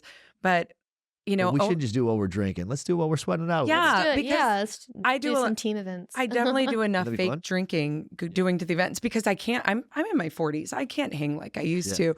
And like, I still have responsibilities. Yeah. So there's a lot of fake drinking in my Sure. day. I'm going out because I want to do the healthy things in the morning and I don't want to feel like garbage when I get up. And I was already doing that, the fake drinking over the years. And there's a lot of people that found out I do that and got really mad. And I'm like, you're not a good friend if you're mad that I'm doing that. Yeah. But I think having those healthy, that's even more bonding than It's just a whole nother element. It's not, I don't It want to is. replace the fun because there's something Yes. that comes out of like, going to I a don't live trust people that music won't have and- a beer with me Yes. sometimes. I'm like, Yeah. but I want to see how you do under that last push up. Yeah. You know, I Oh, want yeah. to see how fast you quit yourself or how fast you push yourself, and it really is revealing. And it's not for everybody, right? Yeah. Not everybody's going to want to go to Not that because everybody's we're gonna at wanna do different it. stages of our careers too. Yes. I mean, when I was coming out of the military, I mean, you were probably light years ahead of where I was in terms of how serious I was taking my shit. Mhm. Oh, yeah. Oh yeah, I was. Yeah, I love working out. Like we've done a few marathons and climbed Kilimanjaro. Like all of our Yeah, our you're an underachiever. vacations I could are- tell. yeah, I could yep. tell by talking to you. Yep, most people think that. Well, yeah. I mean, the first part of this podcast, I didn't want the whole thing to be about 30 for 30. I wanted it to be about how, if anything, it helped. And did it start something that is still continuing within you today? And is there still something from this that you live with that keeps you going? Okay. So I wanted to make sure that people understood that there's this thing that exists and none of us have it figured out. Yeah. And none of us are bulletproof and we all struggle. And other people that may ever feel like that, they should join that thing because you could dip in and dip out a couple times in the year and start something together. And then you have, some time on your own to go tighten that up a little bit. Yeah. And it's great that you have that team to fall back on. It's like, hey, I need to get back into this. It's like, oh, I'll hop in the group chat and everyone's hyping you up. It's like Oh, yeah. you always have a team to fall back on. And that's what I love about this industry is like what drew like myself and my husband and all of our friends to it. We're trying to get as many people into it as possible. It's just because like the teamwork and is always there and there's always someone to fall back on. And there's so much like growing and mentorship. So and, much to do too. Yeah. So I want to shift and pivot if I can a little bit, unless there's anything else about 30 for 30 you think I should unpackage because I know I talk through a lot of it, but Yeah. I just think overall it's good for your physical health. I would say mostly mental health for me. I mean, I think mental health is a huge epidemic and I've tried so many different things for mental health. And this definitely helped me get back into a right frame of mind. Nice. The human Um, reset. I did a profile on Jen Reniger too. Uh, she started with 30, 30 for 30. She asked me one day, she's like, hey, I was looking to, and it was a DCAC. And she went walking with Carly and I around Town Lake one day. And she goes, I think I want to try this for 30 straight days. And I don't think that lady's ever stopped. She's a savage, right? So she just kept on rolling. And then we were feeding her all like, we'll try to do this, and then just kept feeding her things. But it sounds like it's the same with you. yeah, it's Like the same. that's fantastic. I hope that other women that are listening to this can relate to you and Jen and others too, even on the younger scale where, like for you, did it have any other, it sounds like it just helped you tighten up your game to help understand how to have better, tighter routines and maintain the discipline of your plan of the day. Very much. Yeah, very much so. And it just gave me like time to like reflect on like all the how everything's moving so fast and like, Did it help you through transition a little bit? oh, absolutely. For sure. So like, yeah, just having something that's always there, like just something to rely on, like In a that's group. not in a group. Yeah. And it's like you have your rough days and it's like, well, the group's there. It's like you're not alone. Well, we're going to be rolling it back out. We'll definitely have another one before DCAC. I know David and team, Shay and all them, Marley, first of all, they did all of that. I just one day asked them, I'm like, hey, can we do something? What do you think? And everything else was them, right? And Awesome team. they're an incredible team. They're the omnipresence for everything that we do on all of our branding. So I have zero to do with it, except they told me to be here this time today to meet with you both. And that's about as much of it. But the reality is we're going to do that again. And I want to be able to rely on you and the others in those threads to really, maybe it's just, getting 2 or 3 more friends to buy into it. And if we could just add a couple people every time we do it, then maybe this thing becomes a little bit more infectious and other people lean this direction to use it as a stepping stone to reset where they're at. That way they could figure out what they want to do to contribute to the industry after that. There's a lot of other things that happen, but I know that your families come first. I'm trying to look at it from the construct of this industry. I need to have more people. We need a healthy industry, and human capital is a huge issue, not only for labor, but just there's a little bit of a gap there's an age gap of like, we have a whole bunch of people that are starting to retire and we have like these people that are coming up and there's this gap. Yep. And then we have people coming into the industry and we're all going to be in business for a very long time together. I think the worst thing through the shutdown in 2020 and everything was I got tired of going to funerals. I really did. And were I you think losing a lot, or did you see a lot of that? there was just a lot of that around our industry, around family. And so when I think about this industry as my family, I want everybody to be healthy and be around for a long time. We're all going to do business together. So why not stick around and do it, when you feel good? So I think that would be a great, just, hey, can you just stay alive and be around with us? Well, that's the thing though. And do business. You're not any good to us in building anything if you're not healthy. I can't agree with you more. I think it's not enough to just go find more people. You're an example, and we're going to pivot off of 30, 30 for 30 and talk about each of your journeys a little. I just want to scratch the paint a little bit more to those that have, the goal is to be able to unpackage your personal narratives a little bit enough to be able to take that soundbite and send it off to other people that could send it to their friends who could become transition out of the military, or they could be like where you're at, where they were like, hey, I'm going to reinvent myself a little bit within this industry. And you understand the ecosystem. So, low voltage falls underneath electrical. So you're like, hey, I'm in a different part now. It's not moving up.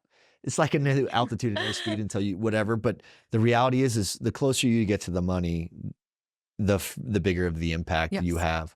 And I'm not saying low voltage structural cabling is a commodity, but those decisions are sometimes made, and that's a ripple effect of a lot of other bigger decisions that are made before that, right? Yep. So the further you go in the stack, the more influence you have over the way those big decisions are made. I think what I'd like to do is, again, we're not going to get enough people, although we're going to recruit people as much as we can. We need to also get more out of the peoples that we have. So we have to have a healthier machine. I could get 20% more output and productivity from my team if I continue to invest into this culture. And it takes years to build a culture. Like I was talking to one of my mentors, and he's on like year 12 or 13, and he's still struggling. And he's way better at this than I am, right? So if he's still struggling, I'm like, okay, so 4.5 years into this, I'm still allowed to make mistakes too, right? Yes. It's Fail fast. It's hard. Yeah, it's hard to build strong, healthy culture. But what I want to do is I want to now people understand that this industry has this really unique dynamic where it is a very ancestral industry. Everybody knows of each other. I just met you at DCAC, but I probably have been in orbit around you for a few years prior to that, right? Yep. And same with you. Yep. You know, I met you. So I met you at Operation Hit. Yep. So Operation Hit was Heroes in Transition. Yes. And that's a golf tournament that we hosted. Tim Kearns helped us put it off outside Naval Station San Diego. And we had like 250 registered Yep. active duty, maybe more than that. And we brought in, I mean, Vantage Data Centers brought a whole army. Very Equinix cool. was there. There was all these big companies that showed up. Rosedon was there, I think. Yep. And we were trying to get, we were trying Which to is get, great. we were trying to get people transitioned. We were just marrying the demand for labor with the only place I know outside of college or the trades where you could find experienced craftsmen, right? A lot of people like us, I was enlisted as well. We had to use our hands. And I think that there's just a lot of people that are in that industry. Like you just happen to be off for the day, it sounds like. So Tim Kearns, he had one of his guys was on the ship was one of our friends, and he's like, hey, my old cob is putting this on with one of his friends. You should come out. So I'd asked for special lib that day, and went off, and then showed up and actually got recalled. Oh, really? Yep. Got recalled like right after you'd spoken. And I was like so upset because like we had like interviews set up, and I was like getting ready to transition out, and it was like everything was lining up, and then went back to the ship, and they're like, okay, actually you can go. So I went back for like a few hours. I was like, great. Love the back and forth. But yeah, after talking to everyone at Overwatch and then getting to like do informal interviews with everybody, talked about DCAC, and that's why we grabbed more friends and came to DCAC. So Roman of MCIS helped host that. He was the title sponsor of that event. He's former Army, and he and I talked. They do a lot of low voltage structure cabling and containment stuff. Amazing guy, and he feels the same way I feel. He's like, I need a lot of labor, and I'd rather grab some folks that are coming out of the military. So it was important for him. I mean, MCIS, if it wasn't for them, we wouldn't have been able to host it, and we did that. And I mean, I'll give you an example. I lost a ton of money on hosting those types of things, but I gained these things, and I'm allowed to make mistakes that cost me money every now and then. I'm growing as a business, but I know what to do right the next time to make that more meaningful for more veterans and make it easier for our sponsors to make it pencil, right? So we met there, and then somehow I just stumbled into you. We were giving out, every year I give out free tickets to DCAC to active duty veterans. Yes. And I don't remember, I don't think there's a limit I give. It's just like, well, are they for real? Or are they just looking to come to Austin and party for the weekend, right? But you somehow ended up at DCAC last year in September. I did, yep. And So- brought some extra friends too, because you said bring friends, and they all got free tickets as well. So that was fantastic. Super grateful for that. So what was that experience like coming to DCAC? You're still technically active duty probably then, right? I you just just getting out? gotten out. Yep, it was Okay. like 2 months out. And I remember I introduced you to like Dean Nelson probably. Yes, Dean Nelson, that great contact. I saw him personally send an email to Tom Furlong, I think, of Facebook, Joe Cava of Google, Spaz Lazarov of Apple. And they He was all talked to us. AWS. Yeah. He reached out to every one of them and said, which one of you are going to hire these veterans? It was you and like 6 or 7 other vets, right? Yep. And one of my friends currently works for Google now. about that? My husband got scholarships from Dean Nelson from iMasons, which iMasons is great. I keep Mhm. telling people to go to iMasons. It's like that's also another great industry community. Of course. And the other, yeah, absolutely. And then the other 3 that were also with us are still currently in. So hopefully they're saving those contacts from Dean. Definitely jump started us. So because I don't get a chance to be down in the weeds sometimes on that stuff. I remember those are busy days for me, DCAC, where I'm just kind of, you were in the back, the green room areas a little bit, so you could see how much activity goes on back there. Oh, absolutely. And but you were getting headline privileges to all the speakers, all the VIPs. You literally met all the people that were coming in and contributing, right? Absolutely. Yeah. We watched them speak, and then what they like came back and actually just got to talk to them, and it was fantastic. It's like getting to know their experience, like not on stage like presence, which was really cool. And then they're like, oh, you need to meet so and so, and I just kept meeting people, and yeah, it was great networking event. Totally recommend every veteran to go if they can. What I've found is every industry has celebrities, Yes, right? they do. Our celebrity, I mean, every industry does. I mean, if I could rattle off Wayne Gretzky, who's that? He's a hockey player. Okay, Michael Jordan, right? We know these, Yeah. but you don't play. I don't play those sports, right? Yeah. But we know. I mean, Bill Gates or Steve Jobs. I mean, Yeah. it doesn't matter in tech. We know who these celebrities are. Our industry has celebrities, and a lot of them were there, right? And you, Yeah, I had no idea. but they're so approachable, right? Absolutely. That's why they're so unassuming. Yeah. I think a lot of that has to do with. I jokingly call this industry. It's still kickball, kind of. You know, like we're not in the NFL sport yet. Yeah. It'll be a mainstream sport one day. We're still playing club. We're Yeah. still playing club. Does that make sense? Yes. Yes. I think that they're like We're what? like rugby club. We're Yeah. not NFL yet. Yeah. Yes, but yeah. but it's about to go mainstream. Like, Yeah. Kickball will be, and I Yeah. just think that there's a time that's changing. Yeah. We just watched like there's these guys that play wiffle ball and they call themselves like The Whifflers. like they have like a YouTube channel. I'm like, why are we watching this? And he's like, this is serious. And I was like, what? Is it? But like it, you know, Everything has its own sub community. yes.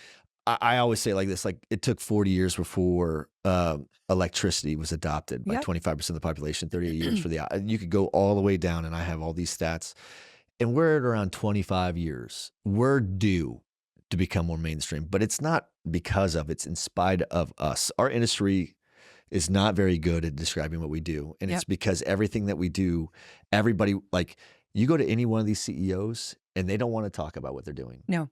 Don't tell anybody. It's like the best kept secret in the industry. But by the way, we're short on people, Yes. So and we need more supply Yeah. chain, and we Yeah. need this. But don't talk about what we're doing over Yeah. here. And you're like, how the hell? Data We're- centers didn't have their name on them before, and now like they're actually doing that. And it's weird for some of us that have been doing this. Like, I can't believe they just put the name of the data center there, and everybody knows who's going in there.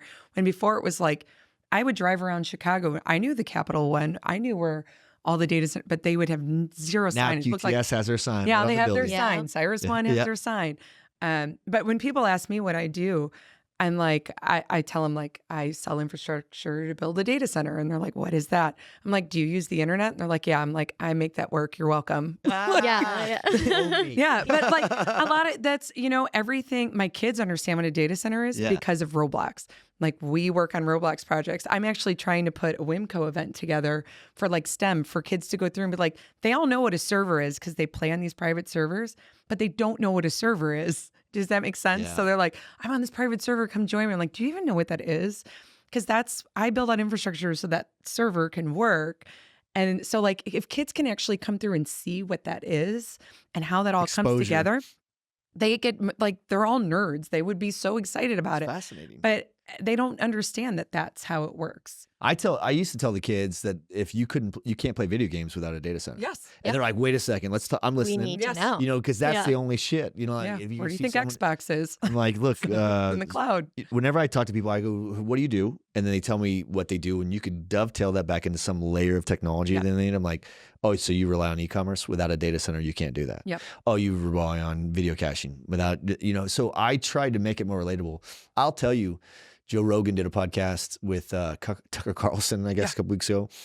I didn't listen to it, but I got about a dozen text messages because, I mean, Tucker Carlson talking about, he's a moron, what he was talking about for data centers. Like, why don't we just have, you know, the bad guys come blow up? Or there's a reason why all the data centers were in those regions after September 11th, Yep. right? Because the disaster recovery, the geographical locations, and it is also the home of the largest business in the United States, which is the federal government, right? So there's a lot of reasons why that's the home of data center for the world, right? But the way that he was talking about, you know, the data centers in a very cavalier way, I'm like, you have no idea how much infrastructure resides in Northern Virginia for the Mhm. cloud. It is the sky for the cloud, right? I mean, Mhm. it's, and people don't realize, how about this? The fact that they're talking and using the words data center Yeah. on a podcast, because that's mainstream media. Joe Rogan's mainstream, Yeah. where the rest is corporate media, and mainstream media is getting a lot of attention, rightfully so. I get a lot of advantages listening to his podcast with all the incredible speakers he has, but they talk about everything on that podcast, cloud, AI, all these things. They don't ever talk about data centers. And the only person that I've heard talk about it is the dude from the news who hasn't seen the ball since kickoff anyway. I like him just fine. But I'm like, why is he the one talking about data Yeah. centers on that? Because I bet you Joe Rogan's kids will be working either in the data center industry one day or in orbit around it in terms of the ecosystem that exists. Yeah. Because when we shift, it'll be like power, right? It took 40 years before the adoption shifted, the tipping point at 25%. And then after that, everyone needed electricity in their home. Yeah. I always describe our industry as you take every utility prior, plumbing, electricity, gas, and connectivity, add them together, and it's a data center, which is the fifth utility. And we're not talking about AI and cloud from the utility perspective. We're talking about it as a service that is a necessary thing that allow us to have more ChatGPT questions. I'm like, you don't understand how vital data centers are to ChatGPT, right? But we need to have these conversations more, and it has to be able to appeal to the demographic that are going to be more relatable for you. And I think for us, I'm targeting 18 to 24. I'm bringing Shay on from my team as well as Marley. Marley's former Navy as well. Shay went to college. The two of them both ended up at my company, both in marketing, both the same age, both took completely different routes. One went through college and one went through the military, and they both are contributing in a very significant way to our business.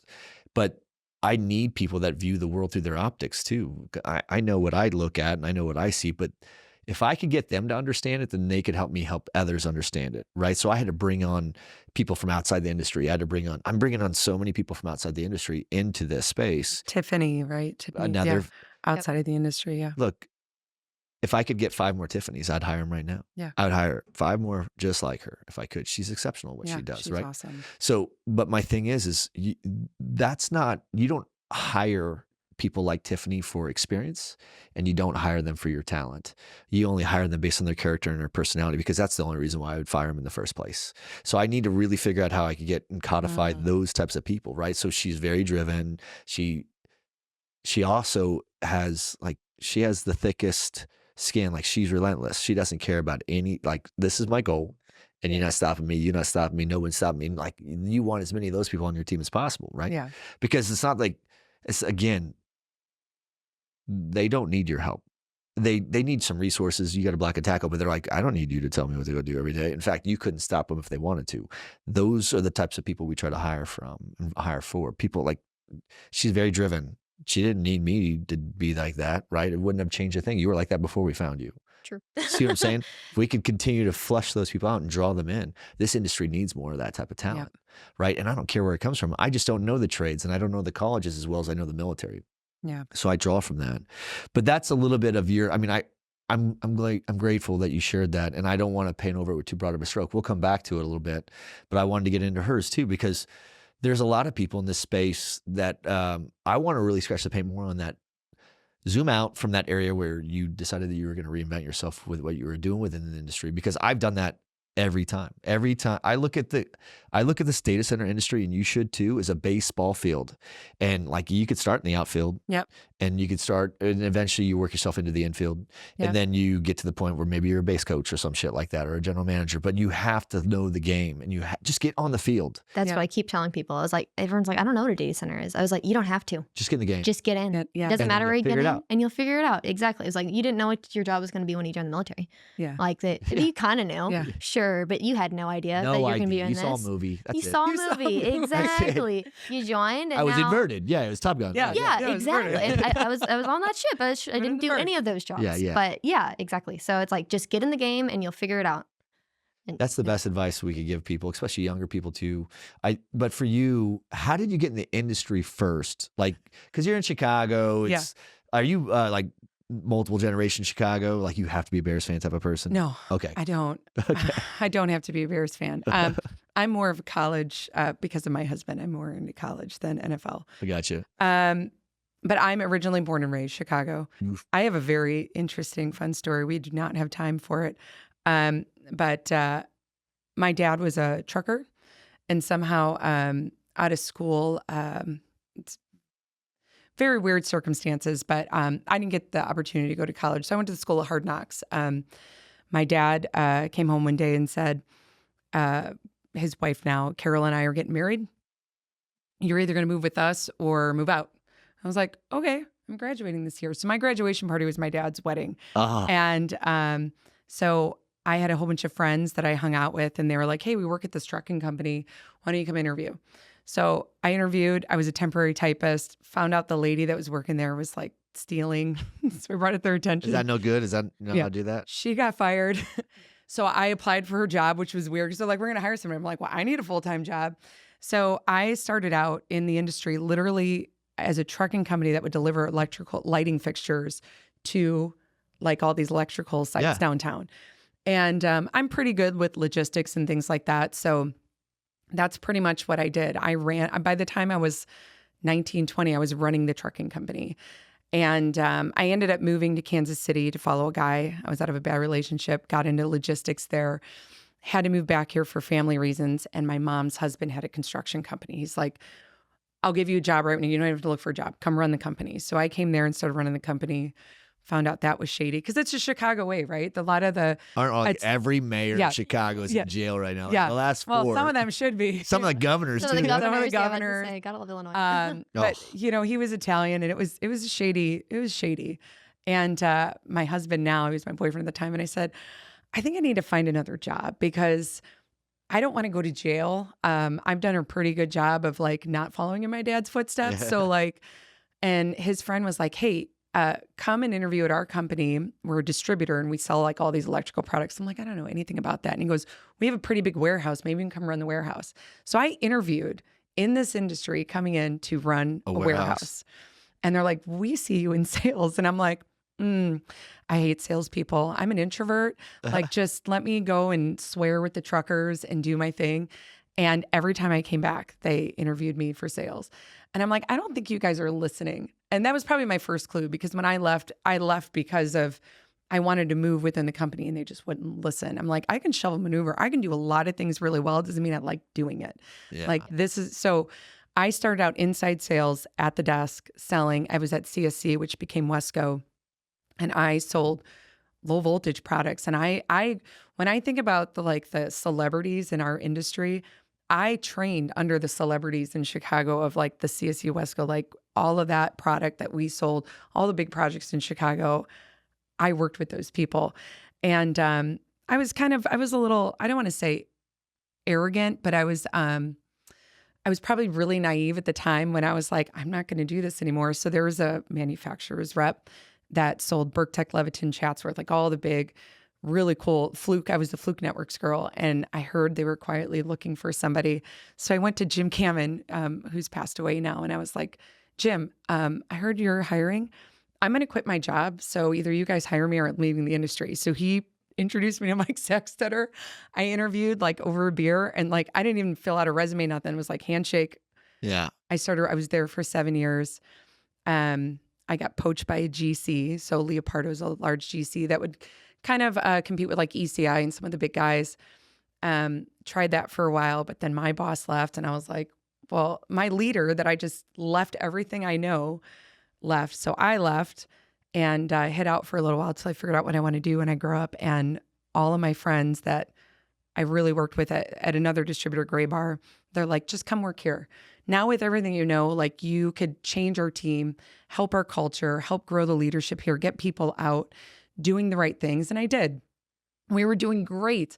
And then COVID hit and everybody got sucked. You were at Gray Bar when COVID hit? Yeah. So we got sent home.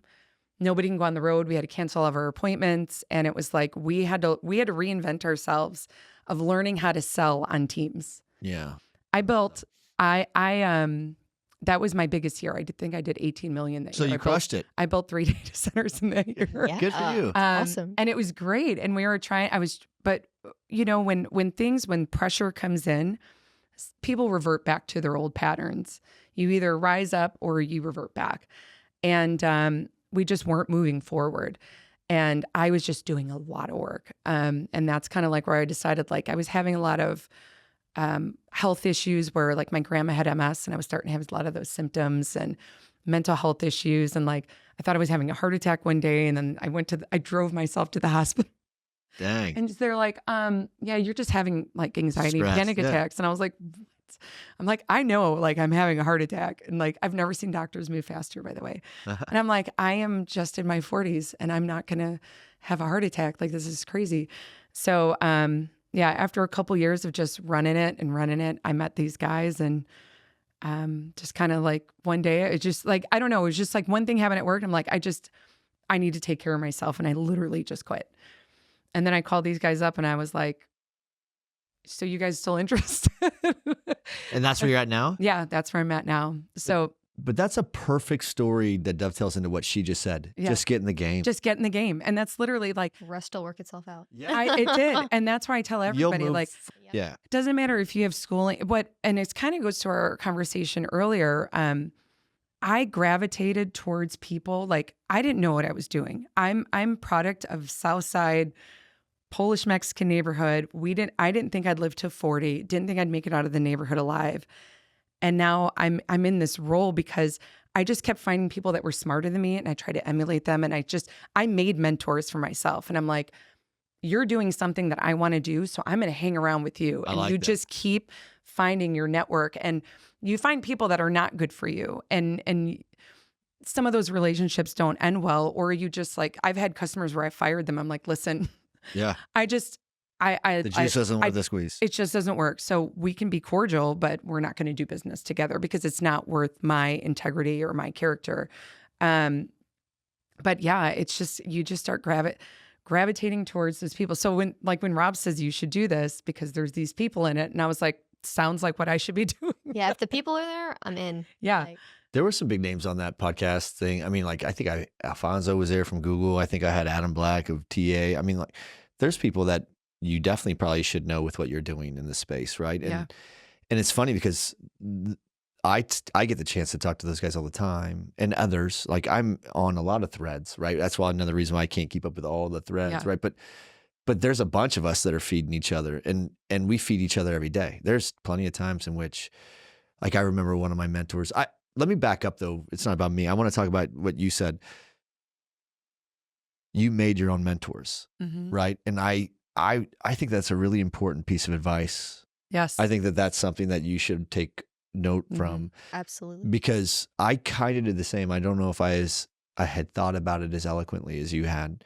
But I would just immerse myself. Like, I think you're a parent, right? And I'm sure your parents told you this, like, show me your friends and I'll show you your future, right? And you're product of that environment. So you're really careful. Like, I was always very careful on who I let my kids hang with because they could easily become the outlier within that group real fast, whether it's going positive or negative, you know? Yeah, because like you're the product of the 5 people you hang out with the most. Yes. Yeah. So. And we say that we learn that growing up through our parents. As parents, we teach that to our kids, but as professionals, we have to hold ourselves to the same level. And my advice to people that are in this space is, like, I would tell you this, a couple of the mentors that I have too, they didn't have a choice. Yeah. I just called them and said, hey, listen, Yes. you know, and I got some questions. And I'll tell you one thing that I found. Every one of them, with the exception of one piece of shit. There was only one piece of shit that wouldn't make time for me. And I was like, cool, because he taught me everything I needed to know too about leadership, which was not to act like that. Yes. Right. But you learn just as much from those people as you do the good ones. But there was a few that I went out and said, hey, man, can I call upon you with a stupid question?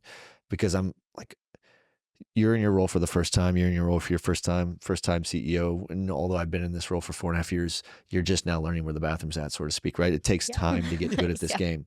No one's great at anything in the first few years of anything. And the thing is I needed to be able to go outside of my business and outside of my circle and go with my hat in my hand to someone else and be like, hey, I genuinely don't have all the answers, and I'm vulnerable and I'm exposed. And I had no choice. I had to go ask those questions because I now have too many souls that work for me, and they have too many souls that rely on them. Right. So now I'm like, I don't have the choice. I don't ever have to be right again. In fact, I just have to be better. And if I can't become better, then then how does that impact them, right? So I did, and all of those other leaders, with the exception of one, got it. And they were at some point just like me. And all of the things that they had told me, which I remember one day I saw 3 of them in one like 24-hour span. I was up in Dallas, and every one of them mentioned to me the fetal position. And I was like, not me. My team's too awesome. Or I'm, not us. It couldn't be me. That Friday, I was in the fetal position. It was like Ace Ventura, you know what I'm saying? Yes. You sit there with a thumb. Yes. What was that? With the crying game? Yes. Ace Ventura. Dumb and Dumber, and he's in the bathroom stall, and that guy kicks over, you just sitting there sucking his thumb. That was literally 2 days after that, and I was like, I feel like he predicted this. But the reality is there's circumstances that you have to go through in this journey. Yep. And he's like, look, have you been violently lonely? And they go through all these, at every part of every altitude and airspeed we cruise at, there's trials and tribulations. Yep. You have to level up, and you won't level up like a video game unless you beat that last part. And I remember being like, and they've explained it and broken down to me for sailors, to where I could understand it. But I'll tell you, true. it is. You have to break it down for sailors. But there was a funny joke about the Marines. It was like, Marines don't know the meaning of the word quit, but Marines don't know the meaning of a lot of words, right? So, Yeah. It's not wrong. Every Marine listening to that, I hope you heard it. Yeah. Rewind it. So I just think that, like, that's some really great advice, Jenny, right? Like, and that's advice for you and for all the other people, men and women that are listening. Like, go find people in this space and poke them and tell them. And I'll tell you, like, there's people that reach out to me, and there's not a single one that I don't have time for. Especially if they're veterans, I try to always make time, right? But if someone reaches out and says, "Here, can I get, I get on LinkedIn or something," 1,000%, I will always make the time. It may not be for another 2 weeks from now, but I'll make time, because if they're trying to grow, and it's my responsibility to help grow people, even if they're outside of my business, I want to block and tackle. People did that for me left and right, because no one gets to where they're at without a little bit of support. A lot of support in my case. I had people that just always were willing to help me, right? And you need to surround yourself with those people, and then appoint the ones that you really like as a mentor. There's amazing mentors, men and women in this space. Oh my gosh, there's so many great people in this space, and that's the other thing is most of them. Majority of them are always willing to help. And they might not have the answer, or they might not be the right person, but they're always willing to get you to the right person. And I always try to be there I love mentoring people. Actually, that is how I got my job, because these guys came in Chicago. I was at a Biz Now event, and it was in September. They literally signed the paper on this company and just like showed up that week to the Biz Now event, and they came to talk to me, which was weird. Like, they saw on the list, and there was like, Gray Bar, we should talk to the girl at Gray Bar. So I'm talking to Ray Parpar. He's at University of Chicago, and he was one of the speakers. And so they're like waiting in line. I was like, oh, I'll move out of the way. And they're like, no, we want to talk to you. I'm like, why? And they're like, oh, because we saw you're on this list or whatever. So I got to meet them, and I was like, well, once I heard that they were new, and actually one lives in Michigan, one's in California, so they know nobody. And I'm like, you're here in Chicago, and you're going to start a business, and you don't know anybody? Okay. Smart move. So I'm like, the come meet this worst person. market. Chicago may be the most difficult. More than New York. If you're not, Chicago is you can't just come and can't just show up. No. And they really did a good job in the first 5 months, like getting in everywhere. But I would I was like, come meet this person, come meet that person. When I'd see them, they'd come into town. I'm like, did you have that good meeting? Did you come meet this person? So finally Kyle called me up, and he's like, why don't you come work for us? And I was like, because I have a job, I'm good. And he's like, but you're already doing it for us. Why don't you just get paid for it? And I'm like, well, that's just what I do. If you're new, I want people to be successful in our industry. So I will go out of my way to try to connect people, because I would want that done for me. Always do unto others. Do unto others what you want done for you. And you really do find out about a lot of people right away when you start helping them, how they take that help. I got to see that they went after every single thing that I told them to do. They didn't just like let it go, So I'm like, oh, these guys are worth their salt. Like, they're actually hard workers. That's what we all want. We want to be significant and bring value with where we go, right? I think that's fantastic. Yeah. So what else? Like, I really wanted to draw out of both of you. Like, it's great how you just came up and you're like, I tell people this is what I do for a living. Watch this. What do you tell people you do for a living? Oh, so I'd say I'm in the data center industry, and usually if they know what that is, then I like keep going. If not, then I explain like, oh, that's the What do you cloud. explain? Okay. Yeah, I'm like, so like the internet and the cloud and all your data, well, that's actually on the ground, and that's what we're building. So then I go on, I'm in construction, building data centers, and I do quality control for it. And then usually that's where it ends, unless they start asking me a bunch of questions. But usually like my friends and stuff, they're like transitioning out, like my old sailors and stuff that I used to actually get to like mentor. And like I had a team of 25 to 30, depending on who was in the division at the time. as they're slowly coming out, I'm like, hey, data center industry, it's a great place to start. And I was like, it doesn't matter what you're going to do. It's like, just get into it, come to this conference, meet somebody. This is where I'm at now, and I'm surrounded by a bunch of people who are much smarter than me. I can ask as many dumb questions as I want. I love that I'm in a position where I can just be the dumbest person in the room and Take a number. And all the yeah, time. exactly. I'm still the dumbest person in the room. Yeah, it's like everything you think you know, you don't. Now that you Well, I understand think the that. beauty is I've never found value in the experience of what we do because what we do today. Think about this: how many things are you doing today the same you were doing 2 years ago?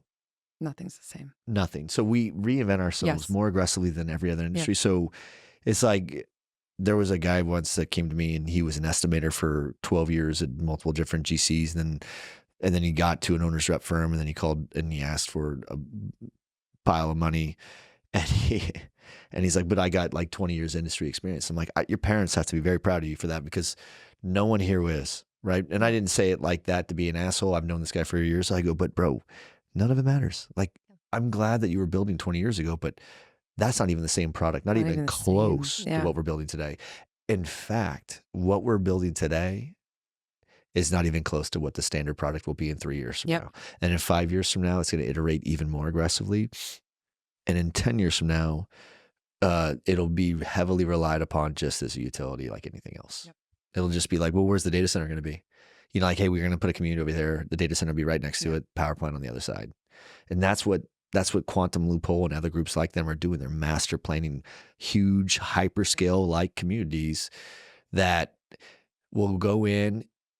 If you look at like Northern Virginia, it's Swiss cheese, right? There's pockets of land because everyone just kind of was, buying that, oh, then I'll buy that one, then I'll buy that one. And everything was tethered back to the carrier hotels anyway, right? So they're just trying to figure out how they could get as far away from the most expensive spot into the most rural area without compromising latency. And then at the end of the day, there's a lot of power constraints and things like that go to it. But the whole industry itself, we saw these major changes and adaptations, and now you're going to start seeing power shifts, major power shifts. The grid's it's simply not going to be able to give our industry the power it's needed to support the surge of AI. And because of that, it'll allow other operators to go into other markets and enterprise groups. And in those second and third tier markets, they'll put power on the grid, primary and secondary. And then the focus will be on obviously the latency things. And we have to think about it. A lot of people don't realize, I'll explain something for your benefit. So as and you start explaining to people the data center industry, realize when people say the data center, it's almost like saying Kleenex, or it's like a car. Yeah. Well, there's a lot of different types of cars. And I think as an example, you work for one of our clients, an end user, that is it's a cost center to them, but that's their product. It's building the hub for their technology. That's the primary business that they use to generate revenue. But the data center itself is the cost center to that. Whereas like a QTS in Chicago, that's the primary line of business they use to generate revenue outside of connectivity. Yep. They sell space, power, and cooling in the form of price per kW. And to them, that's a profit center. And the way that they build that data center is differently. Now, we have, AI data centers have 3 different iterations. Those data centers don't give a shit about latency. They care about compute capacity, right? So cloud data centers do compare, latency is a factor. So if you look at the way, and enterprise on-prem, different data centers. But what I'm saying is when people start talking, it's first, we have to introduce them to the data center, and they understand that this is a concept of a utility. And then we have to take and be like, well, look, if you're talking to an enterprise group, they'd look at data centers differently than an operator would. And then both of those groups are going to do it differently than an AI group would, because they're just looking at as many compute nodes as they could get together and how much output they could get from that facility, not what's the connectivity look like between the other ones necessarily just yet. So power is the biggest thing. We're seeing these big changes, in Virginia. And I think that what we're going to end up seeing is in the future, you're going to see more of a group like Quantum in Maryland than what you saw with all the groups just on their own independent ops doing what they could in Virginia. Because imagine how underutilized and how inefficient the utilization of space is there. And that's why the communities came in and said too much, because you're too all over the place. Yeah. Right. But if you go and you're like, look, how about if I just go over here where no one wants to be here anyway? That's a distressed market, distressed asset. I think for them, it was a smelting plant, right? And they said, there's a lot of stranded power there. Why don't we repurpose this whole thing into the sky for the cloud? And we will make it to where the hyperscalers could come on here and they can rent out space and the operators can as well.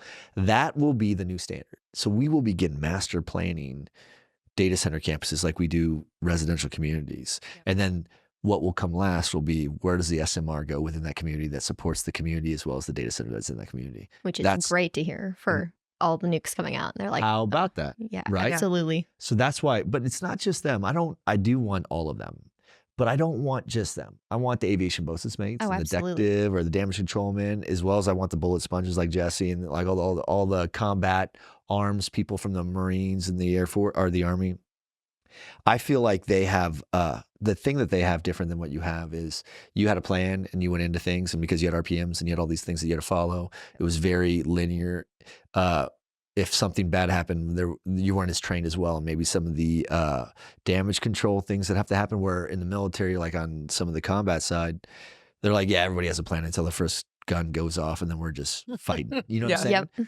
But those people, they're Survival. abstract. Their survival skills make them way more creative. Mhm. And how does that transcend into what we do? Well, how many projects have you been on where budget was a problem or schedule was a problem Yep. or safety was a problem? All of them. All of them. Yeah. So I think people that are at their emotional range due to their own introduction of their mortality, in combat, maybe they have a better response or better reaction presence, better than me. Yeah. Right. I came from a submarine. I know how we thought. I know how we were taught, and I'm around all these infantry dudes that I'm like every other person. Like, what do you really know? Yep. But the joke is they know a lot on how to effectively drive and navigate through highly kinetic challenges where a lot of other people are like losing their mind and they're like, settle down. We got Yeah. this. It's crazy. I can't think of the podcast that you just did, or the gentleman's name, but he was talking about something that was like, it's kind of like how he has all the patents where he was like, it was just trying to like coming up with solutions. Bellotti is probably Yeah. Christian Bellotti at Microsoft, who's got a huge brain. Yeah. And it was just like the questions of like, there's no way you can do that. And so they would just get together and think That's about, why they do yeah, it. that's why they have the Oh, patents. really? And like Hold my beer. we have all these industry standards because we saw that there were problems and they came up with solutions for them. And now that we now have all these standards and standards bodies because they just, like mess around and find out. Yeah. Well, listen, this is the most gangsta. Like, I think our industry, like when people ask me, I'm like, I'm in the most punk rock industry that you Yeah. can imagine. This is as gangsta as it gets. Yeah. And it's just the best kept secret, but one day it'll be mainstream. Yeah. And look at Christian. Christian's story was when he was at HP, he wasn't getting what he wanted from the business of HP. So he went and he weaponized the industry. He's like, yeah, I think this is what we should be doing. And HP's like, let's wait and see what Uptime comes out with, and then we'll follow the path. Maybe we make that our standard for product. He goes, I got you. Hey, Uptime, this is what we need to have as a standard. They post it and he goes, hey, Uptime said this is what we need to do. Can we do it now? And they're like, let's do that. That's a genius idea. Yeah. Thank you. Let's- There's my patent for it, by the way. Yeah. That's how he got things done. Does it get more gangster than that? Yeah. He went and he weaponized the industry to influence what he wanted out of his business to exceed what he wanted. And I mean, that's why he became the man that he was at Microsoft, right? So, and I had Oz on too. He's a very disruptive thought leader as well. Yeah. But those people that are born like that, like Christian was multiple generation engineering Yeah. creatives, and they live to do what people say they can't. Like, I remember even asking Christian if he'd be on the podcast. He's like, would this be disruptive? And I was like, absolutely. And he's like, then I'll do it. I'll do. I But mean, that was it. He's like, look, I don't want to be on there if everybody else is on it. I want to, like, those people are pioneers for a reason. They only put their wood behind the arrow of something that's disruptive. Yeah. And we need more of them on the podcast, but I also need more of this. Like, look, not everyone's going to be able to relate to Christian. How many Christians are there? There's 5, in this space. I'm not trivializing Christian, by the way. That's the tip of the spear. Yeah. But there's a lot of us. There's Yeah. a lot of yous. I was you. We all started from somewhere. We all started from somewhere. So I was you once, but you're light years ahead of where I was starting. Yeah. At your age. Yeah. I was a blind person walking around this industry in a maze Yeah. and not understanding the ecosystem at all. No one had codified it for me. No one helped me understand how to operate within it. Did anybody sit down and really draw it out and be like, let me tell you, Jenny? There was one guy when I did my training at CSC, and I remember he put me in a new trainee, like in a room, and it was probably the best training I ever had. He literally pulled out a whiteboard and just drew out a data center, like drew out a rack. This is why we have it. And if you have this, you have that. and kind of like put that together, and then like went all the way to the power plant. And like, so this is why we exist. And I was like, I can get on board with this but not the ecosystem of the network, just how the data center worked. Yeah. So if somebody could have sat down and did that for me. That's the first thing I do with my team. Yeah. Is I whiteboard the entire network for them. Yeah. I'm like, this is where, well, they have That's to. insane. Yeah. I need them to understand who in the what. who's who in the zoo and where to focus your time. Who's who in the zoo. Does that make sense? Like my advice. Don't spend a lot of time in the monkey house, all right? Yeah. Well, look, like how about this? There's so many conferences in this space, and one day you're going to be at a point where you get to go to them. We don't, day one, minute one, you don't go to those things. You kind of have to. But I'll tell you, even DCAC, I host that every year for like, this will be the 9th year. Well, except for COVID, we didn't do 1 year. So 8 years, I guess, out of 9. So there are people that show up every year.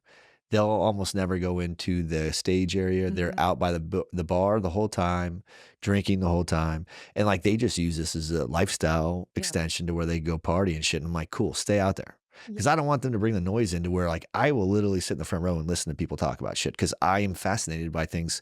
And the types of people that I'm going to have on stage, like we're going to run it more like a TED Talk this year, right? Where people will just go out there and drop the mic after 20 minutes. And their job isn't to make you a PhD or make you understand the industry. Their job is to introduce you to something to where when you leave, you're like, I need to go really learn more shit about this. And then that way you will go figure it out, because they're not there to, they're there to inspire you from the inside to where you'll go do things, but externally motivating you is fleeting and it's not going to last very long. Mm-hmm. The only way to get you, it's like you said it best when I was like, what's the magic narrative? What's the magic vehicle? They have to want to do it themselves. Yeah. And they have to want it for themselves. And there will always be people that are dipshits that are going to go sit outside. And I'm like, all the action is in here. You'll never run out of time. They'll get there. They just have to hit their, like Jesse said, they got to hit their bottom. Yeah. And at some point, they're still just kind of happy with the status quo right now. I'm okay with them being there. Yeah.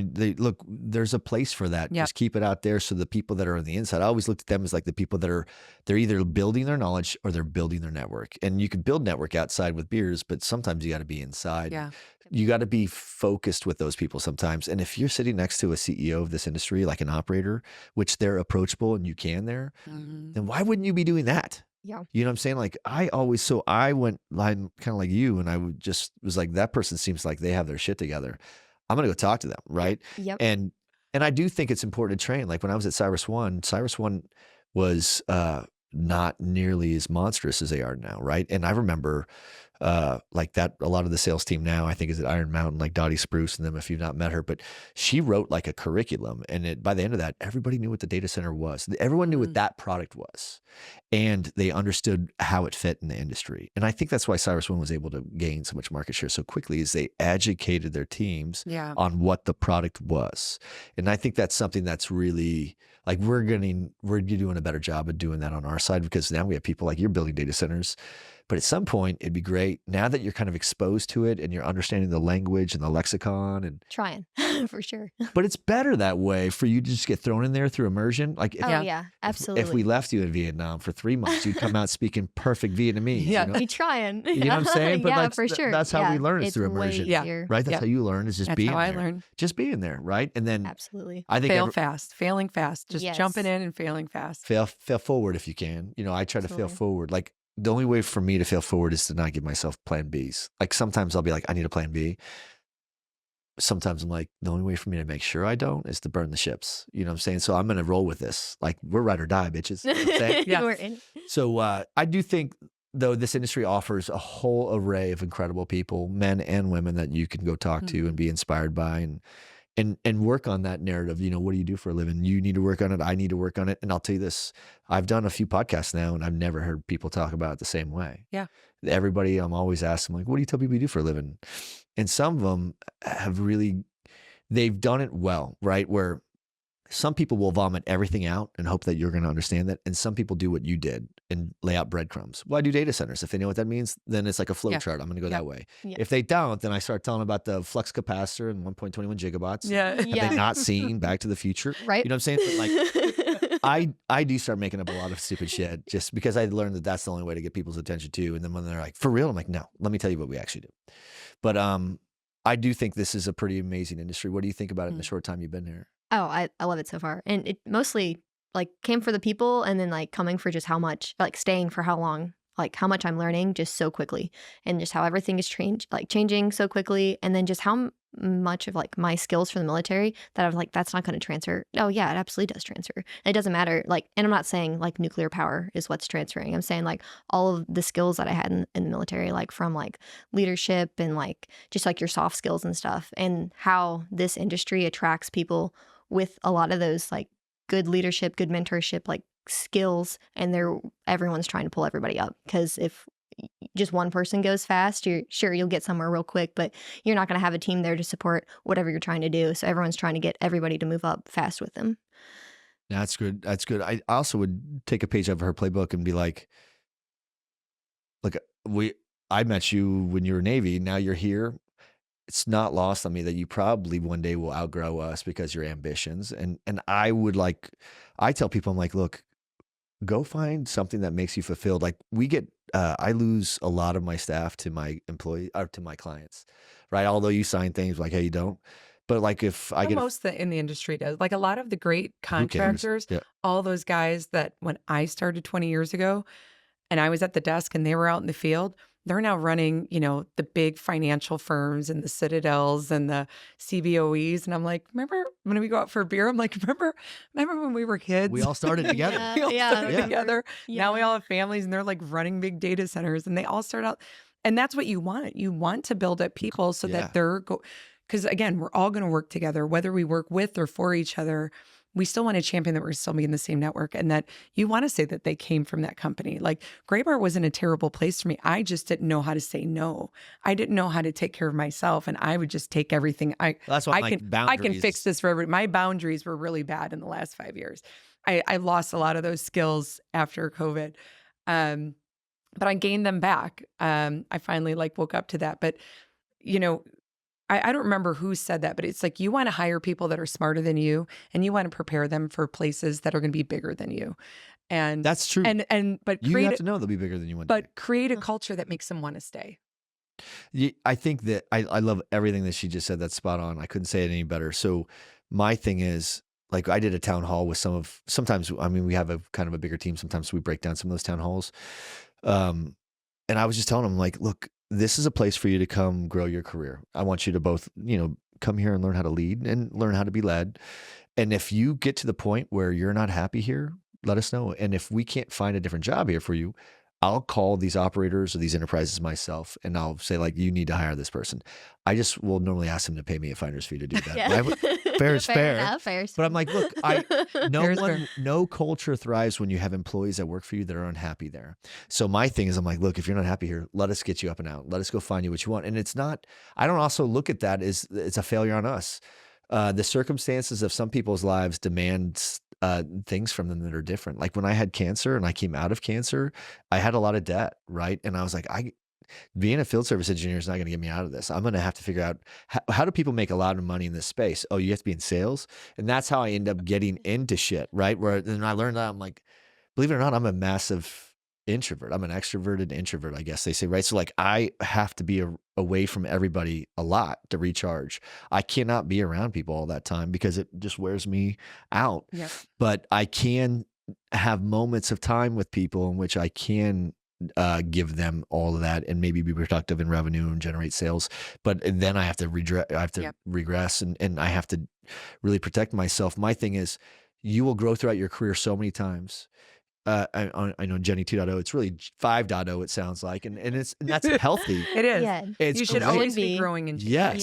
Yeah. I don't ever want to say this is the way we've always done it. How many Yeah. idiots Yeah. have you ran into that are like, well, I'm unhappy. I'm like, well, why are you there then? Like, well, I've only been here for a year and a half. I'm like, Yeah. so you're going to stay miserable for a year and a half. So the optics of something that on your resume, Yeah. people won't be like, well, I'm like, just go I explain. don't to care them. that if it looks Yeah. that I jumped No one around. gives I a don't- shit. No. This industry is actually good. Like, go in there, and if it's not for you, pivot, but stay within the group, Yeah. stay within the industry, and that's one of the things I also hope becomes a little bit more prevalent because it already happens. Yeah. How many people, like, I get DCAC registrations every year, and every year you could see how many email addresses are changing. Yeah. Same names, same people, different companies, right? And I think it's healthy and vibrant. We're pollinating the industry by Yep. literally getting people exposed to certain things, and then and then now they're merging together. This podcast will do it. How many more people will relate to the YouTube from this than on me? Like I could tell them about 30, 30 for 30 and they're gonna be like, well, but you two did it in a way that was very subtle and how it was very unassuming how you got into it. You didn't really take it very serious and then you found value out of it. Yep. How many other things like that are we not taking serious that could actually have a profound impact on us? And how many people do we care about enough to want to actually express or extend it back to them too and be like, hey, this has given me this. I want you to have some of this too, right? There's gains from it, right? But I think that we're on this really cool upward trajectory as an industry where we see people that are getting more armed to the teeth, right? And I think that people are waking up and being like, why am I killing myself for this company when they won't do shit for me, right? And no one will, most businesses aren't designed around you. And I mean, mine isn't either. I'm not an incubator for society's problems, but I do build it as a stepping stone. I know that I'm introducing a lot of people from outside the industry. So my job is to pollinate the industry. So when, one of our big clients comes up and they're like, are you mad at us because we hired another one of your hammers? And I was like, no, bro, I want him to be happy. And if that's where he's going to be happy, that's where his output and Just productivity. don't mess it up. Yeah. Well, there's people too. Yeah. Like there's lots of people that leave. I'm like, don't, like I said to you, just don't mess this up, okay? Just don't mess it Yeah, up. yeah. So We no got to prac- scrap this whole thing. Did you turn the microphone but on? no Yeah, pressure. yeah. But I'm like, look, if he's unhappy there, come back. Yeah. And I'm like, so you're allowed to do that and you're allowed to do that too. And you should go tell people like, get in the game. If you're unhappy, then people will, if she was unhappy with something and she's like, Kirk, I probably know someone that would find value in your skills. And I would be happy to call 3 people because I want to marry that talent and that passion with people that need it. Right. So like, that's how the industry works. Sounds like you didn't have to do resumes for your job. I think the last time I filled out a resume was my first job at the trucking company. Sure. Actually, like even when I came on at Gray Bar, because it was a lot of my friends that hired me. Because people saw you. They saw what you were producing. They were like, literally I was working like the 3rd day and my boss was like, hey, you need to fill out an application and like, we'll just take your resume from LinkedIn because we need to do that for HR, we have a box of checks. And I was like, oh yeah. I don't think, once you're in the industry for a while, it's like, it's handshakes over conversations or a beer or a lunch. Because they've known you. You know what I mean? Like that tells a conversation with somebody is way more than anything you could write on a piece of paper. Yeah. Like even like we do tons of meetings on Zoom or whatever, and it's like, okay, cool, I've seen you on a screen or whatever, but then you like to get to go out to the site and like meet them, and it's the like social dynamics. Yeah, it's totally different. It's like, oh wow, I actually remember what you do, and yeah, I want to help you, and it's the same. It's like two-way street always. So it's like that's a great industry. Nothing will ever take the place of the energy exchange that takes place when you're in person. Yeah. Right? Yeah. And I do think, especially for women, because you guys have better intuition, you vibe differently, so you have a better way of gauging. Some guys are blind to that. Like, we're not going to be able to read the tea leaves as well, but sometimes women are like, I got a bad vibe from him, and their gut is smart. Yes. Does that make sense? And Yes. you're like, okay, good to know, right? Because we're like, I don't look for those things, right? But I have to surround myself with people that do, because I need to protect myself from those people. But I want to bring this one home, because we're going to crack this one in half, and I do want part to be about 30 for 30. And I do hope that you help contribute to creating a larger chorus of what we're trying to accomplish. Now, having been on the other end of it and having found value in it, why wouldn't we try to continue to push this out and introduce this to others? Because we're trying to get a healthier workforce, right? Like you said, just ask 3 more friends to join, and then those 3 friends ask friends. And like, you never know what kind of, it's going to come to a point where we're all going to have our own community of like 30, because it's going to be too big. So you like be in the Jen crew, Sydney crew. So I have we have to figure out a way to make it spread. And I use the word infectious, and my guy goes, oh, so like herpes. So you want to spread like herpes? I'm like, I do. Evangelize. Quite Evangelize. Maybe. I like to use the word evangelize. I don't want it. I don't want an Not infection. really like that, disease. but I want something positive. yeah. Well, I was just hammering that guy for no reason. He goes, I was hammering him 2 days before that about how language matters. And he goes, language matters, Kirk. Language And I was matters. like, damn. Infectious. Yeah. But, the other part is this. There are soldiers, sailors, and airmen that are going to relate to you. There's people in this industry that are like, hey, man, I can relate to you too, right? Mm-hmm. And what's the other, or like, as we bring this thing home, is there any other advice I've gotten out of you? What do you tell people you do for a living?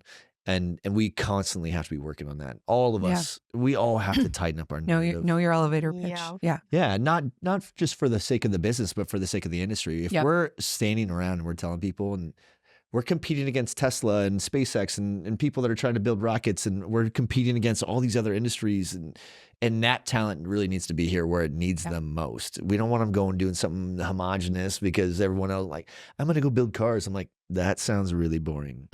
Right. I'm like, I'm sure it's great. They still have a data center, but though. they figured out how to do that. Data center. Yeah, I know. It's exactly. like the high performance computer of a car is probably more exciting because it's like a little mini computer.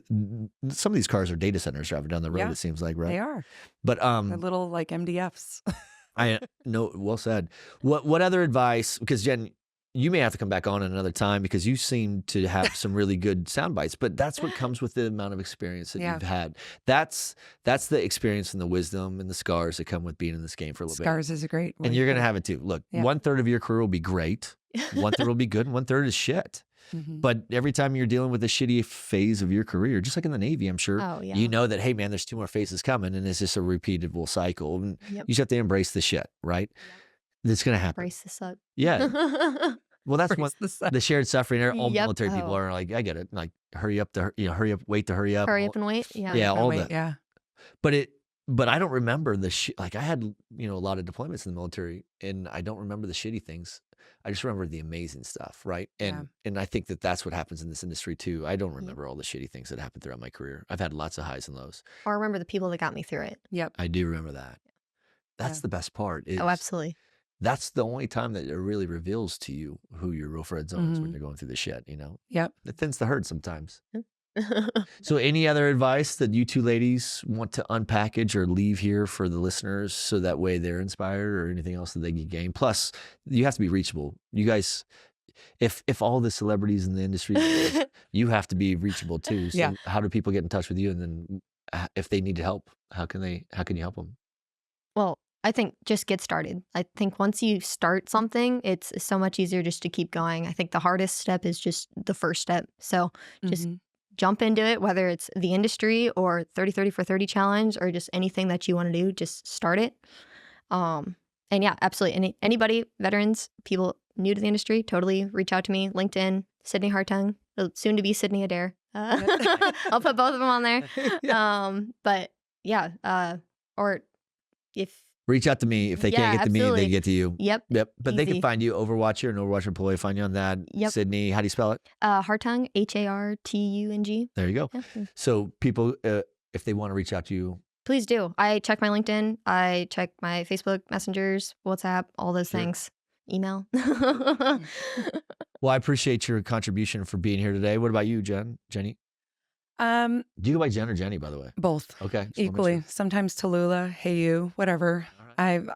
I'll answer to anything, just not Jennifer. I'm not a Jennifer. I would say the biggest takeaway or advice I could give is for people to just, show up. Just try to talk to as many people as you can. Don't be afraid. Like, I think I used to be intimidated that like people were like celebrities and I couldn't talk to them. So I'll tell a quick story. I had this great mentor. I picked him as my mentor. He picked me as a mentee. We didn't tell each other, but he was mentoring me. And I remember one day we were talking about something and he goes, I think you're ready. And I was like, ready for what? And he goes, you're ready for the next step of your like business development. And I'm like, I don't know what you're talking about. And he goes, I'm going to set up this lunch and you're going to get a part of this group. And when you get a part of this group, you're going to take off. And I was like, okay. So I show up to this lunch and he set it up with who ended up soon being my boss. I don't know if you guys know what Cornet is, corporate real estate networking. So I go to lunch with these two people. The guy was the president at the time that year. We have a great lunch. I ask questions. There was another girl there. She didn't ask questions. She's not in our industry anymore, which is hilarious. When Dan left that meeting, he went back to the office. He was at Leopardo and he told his boss, Rick Duprat, and he goes, I just met this woman. In 5 years, she's going to be ready and we're going to hire her and we're going to build out our sales team. And 5 years later, I'm driving down the road with one of my customers and her and I are driving and I get a call and I see Dan calling me and I'm like, why is a GC calling me, just this salesperson? So I pick it up, the interview, I'm like, like I'm all scared. And he's like, hey, can you have time to meet for lunch or for dinner? Like, I want to talk to you. We're going to build out the sales team and I'd like to hire you. And I was like, are you calling the right number? I was like, me? Really? I'm like, I just sell like infrastructure. And I met him and he talked to me. He's like, he was coaching me in Cornet for 5 years, building up his sales team and hired me on. And that's what we were going to do at Leopardo. Things obviously changed. And then he ended up going to another company. We're still close, but there were people that saw things in me that I didn't know that I could do. And just listening to those people that were willing to invest in you and maybe actually believing in yourself. When people say this about you, be like, I own that. I actually owned it. And I was like, wow, I didn't realize I was capable of doing these things. I wasn't capable I didn't realize people saw me that way. And then I took that knowledge and tried to inspire. I would try to look at other people and inspire them to say, like, do you know that you could do this? Do you know this about yourself? And try to bring people up in the industry that way. And I think that would be my biggest takeaway is champion other people. When you see something, I think that's one of the unsung things that people don't compliment people as much anymore, or like pull out people's attributes and say like, I really appreciate that you're good at this, or I'm proud of you. You should be proud of yourself that you do this. But when I'm the worst. I'm super guilty of that. I like, did you get a lot of affirmation when you were in the military? No. Yeah. So, and I didn't when I was growing up. and I was born and raised without it. I mean, my father was military. He was a Mustang too, right? So like, I never not felt loved. I always did, but I just didn't get a lot of pat on the backs. Yeah. You know what I'm saying? And my thing is because I learned to not need it, I started not giving it until I realized that it had a really negative impact on a lot of the relationships I had. Yeah. So I think you're spot on again. I think that we need to stop and celebrate people's wins and successes a little bit more. Yeah. And really draw those out that like, this is one of your superpowers. I would never think, I'm an empath, I'm an introvert. People like you said that you're like an extrovert, introvert. I have extrovertive characteristics. I can talk to anybody, but I need like a day or two to like extroverts get energy and they're like, let's do this 8 more times tonight. And I'm like, nope, that's not me. Nope. I need it like you. I need to go for a walk. I'm the king of Irish goodbyes. Yes. Yeah. I'm like, I robot out and I'm gone.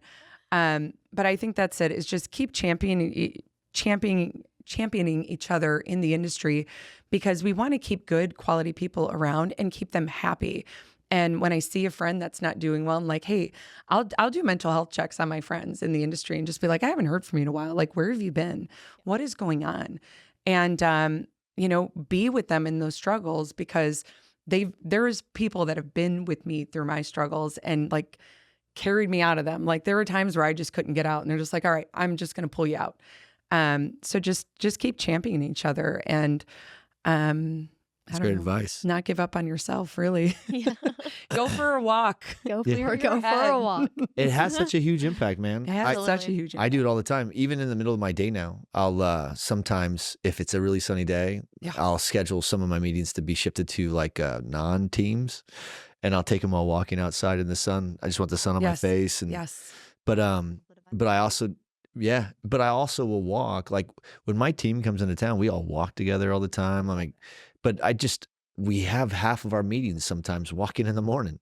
We'll just walk together as a team and we'll talk through a lot of shit. It's just, we're doing 2 things at once. The more that I can do to be more efficient and effective, the better, right? Yeah. And that was the advantage of hiring a person like Carly, right? So Carly was the ultimate stabilizing engine for a group of misfit toys like us.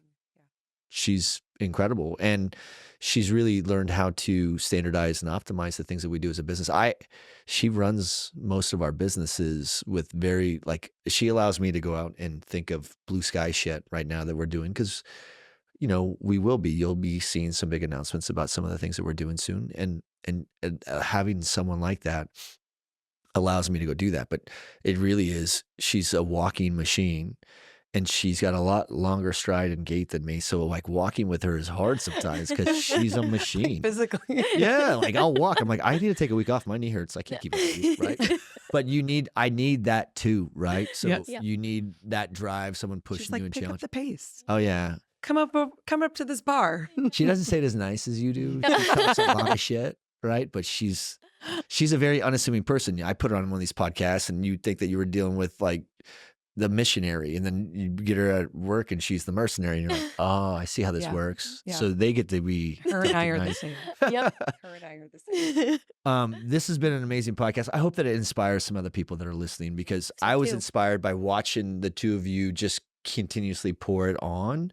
And there were days in which I didn't want to have to get my fat ass out and start walking too. And I was like, look, I'm not going to let her beat me. So like, no, Yeah. but the reality is we push each other in a healthy way. Healthy way. Yeah. And we need more healthy teams and tribes. And I'm trying to build one of the highest performing sports teams in this game. And to do that, I need to have a lot of secondary strong influences for my team in addition to us. And I think we all need that, don't Yep. you? So the more of these little incubators we could create, where we could have these healthy hours with friends as well as the happy hours with I them. love the healthy hour. I do Yeah. love healthy That's great. hours. I don't want us not have fun. I love fun. Fun's what allowed us to grow this industry. I just have to be able to do it in moderation now, because Yep. like you, I'm not It's balance. gonna get the roll like I did before. But I will tell you, I really appreciate both of you taking the time to get here today, because I know you both traveled from outside of market, and I want you guys to get home safe. Help me push these out to these audiences, because there's a lot of people that are struggling. There's people that are listening right now. I could guarantee you inspired at least one person, and you did too, that will go and make a change. So I expect you to be engaged with people, and I hope that you're engaging back with them.